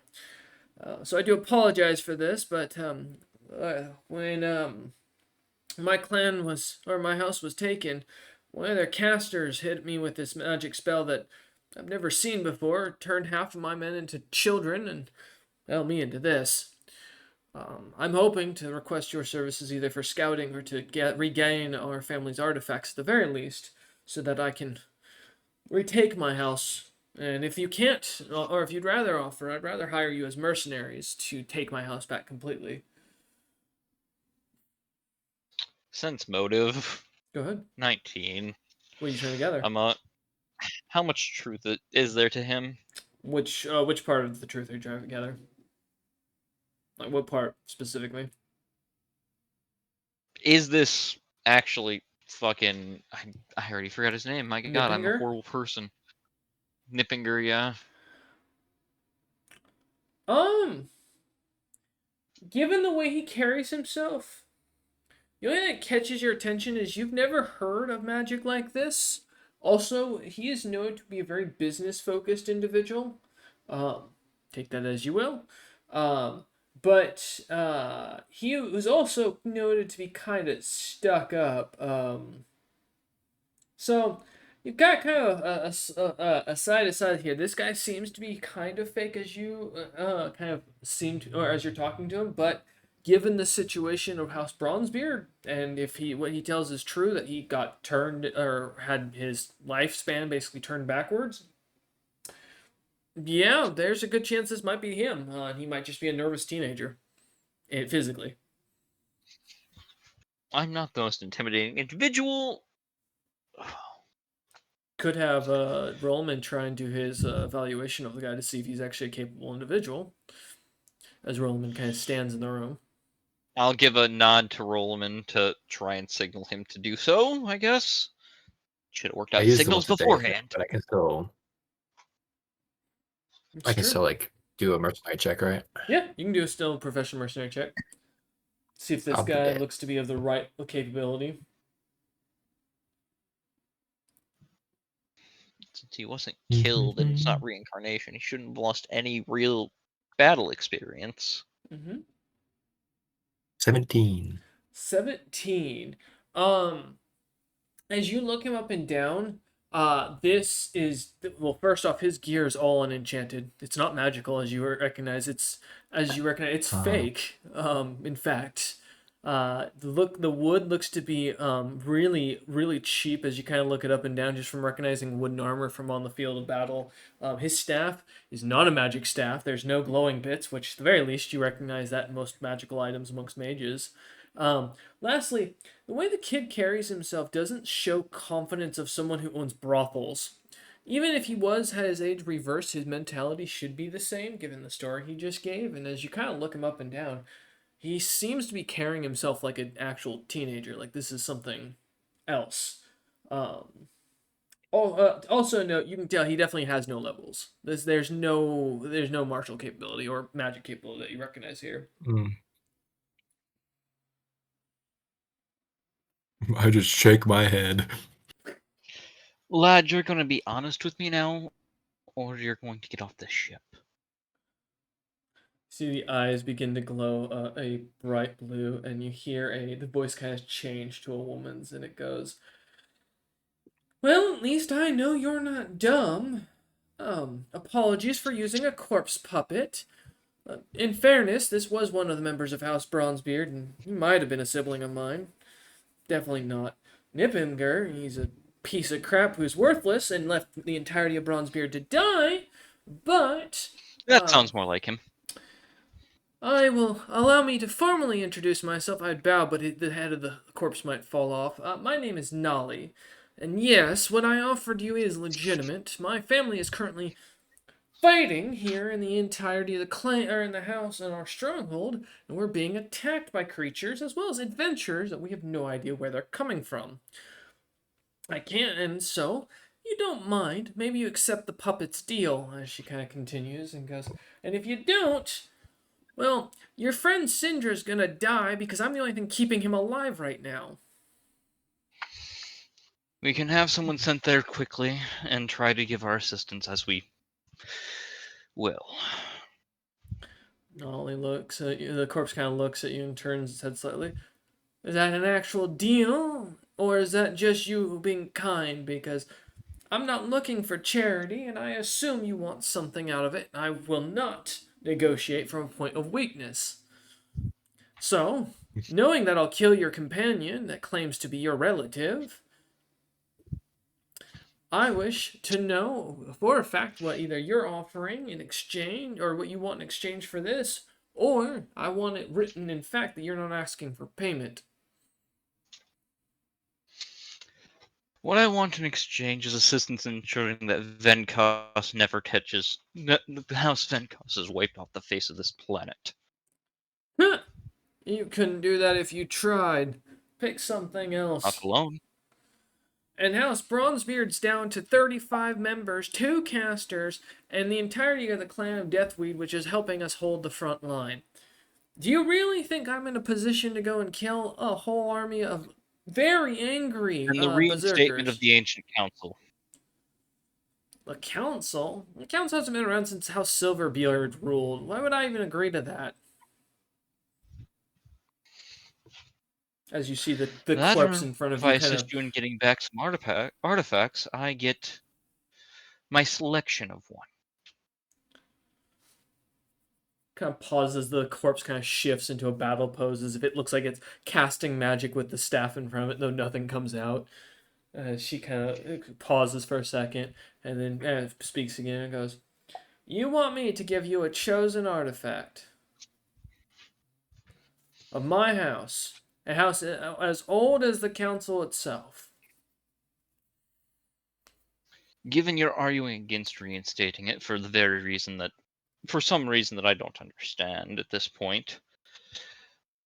That's because the Venkos killed the last council and wiped out half the houses who supported it. Of course, I'm not going to help with this. You don't know your histories because nothing's around anymore for you lot to read. Listen, I'll give you the artifact deal on a condition of I get to say no to certain ones, as we have some items I can't give up. Beyond that, if you want something from the first Oath Father himself, I'll accept that dealing if it gets our asses out of this and lets us keep our house. That's fair. Good. I need you here within we're out of the week at this rate. I don't know how long we can hold against these How forces far that away is continue to push. Bronzebeard hold from here? Oh, you got bad news coming towards you. Well, let's go Yeah, pull up within my the week is not maps. likely. Dude, there isn't a stronghold within a week's march other than Hardhelm. Only my place is within a week. Jesus. Yeah. Let me see. Kirkek. Let me pull my map notes here. Oh, well, yeah, so good news. It is the second furthest away castle that you could have asked for. Um, so you're looking at least 6 months worth of movement. Well, hold on. 3 months with an airship. That doesn't help. And where is Sam? Where is Stan currently? Stan Standerson? Yeah. You sent him back, I believe, to Greg from what my notes had, because you dismissed him. Or no, you have him set on a mission. Sorry, rather, no, I have him set as he's going on a mission for something. I just don't have my notes. What was it? He was with Syndra. He was sent off with Syndra. Was it Syndra? Okay, then that's why. Yeah, then yes, he'd be dead. Yeah. Oh, fuck. There goes my subterfuge. I can't get Rain to do shit. 3 months by airship. Who do I have? I'll have to consider who I have and what I can do, but I will get you aid. Oh, he nods and goes, well, it's not just my life on the line. Whatever this person is to you, they're the last person of the Frost Fury clan. Without them, you'll be in trouble, is what they keep telling me. Also, they said to call Rollman an asshole. I'm not sure what that means, but he said that they would know what it means. Now, do you hear, like, the body kind of jumps to the side slightly and kind of bounces into the chair? I cannot continue this conversation and keep us alive. I'll expect word from you here within a week. As the All right. body drops to the ground. What was that, him? She's having fun. Yeah. Everyone likes fighting. Right. Yeah, everybody likes fighting. As What current countries are surrounding surrounding you? The gnomes. surrounding the Bronzebeard? Oh, the ones that are close is the dragonkin one under what's his name? Fuck, he's the new Himkin. Himkin. Himkin. There's the I think the gnomes. Let me double check my notes. Well, I I'm sorry. might have some fun things to do. Mhm. I'm about to be a terrible person to somebody. What was it, Ham? What were you saying? I swear to God, if you incite the Knolls, I'll kill you here and now, James. Dude, right? Nations. Let's see. Let me pull back the chat. I think fast enough. There we go. All right. I just want to make sure I'm correct on my note here. Yeah, so you've got no, sorry. So you have the Lux Pack sits in between the Scaled Alliance. The Lux Pack has taken over that entire desert basically, and then the Scaled Oh, that's Alliance is over to the left of them. Huh? Yeah. I mean, if you make a deal with Lux specifically, I'm okay with that. Yeah. Yeah. So for reference, And they're in a desert. I have a way to get a hold of them. So for your own reference here, I made a circle on the map for you where you guys roughly are, and then there's the nations around you Thank you. as of the last map update. Yeah, I got you. But as you see, or as the body drops, and as James preps to meet with the leader of Mithril Bone, or whoever is arriving for Mithril Bone, we're gonna end session here as the um, body is kind of pulled out by one of the rough bloods, and Ham and the other two rough bloods kind of begin to crank whoever from House Mithrobone is kind of coming aboard, as James prepares to meet them, and prepares to see what's going to happen next. With that, we thank you all for watching. We hope you've enjoyed, and we hope you'll come here next time. I'll be here for next time for the rest of the Machiavellian playthrough for Friday, the Ironheart Merchant Company.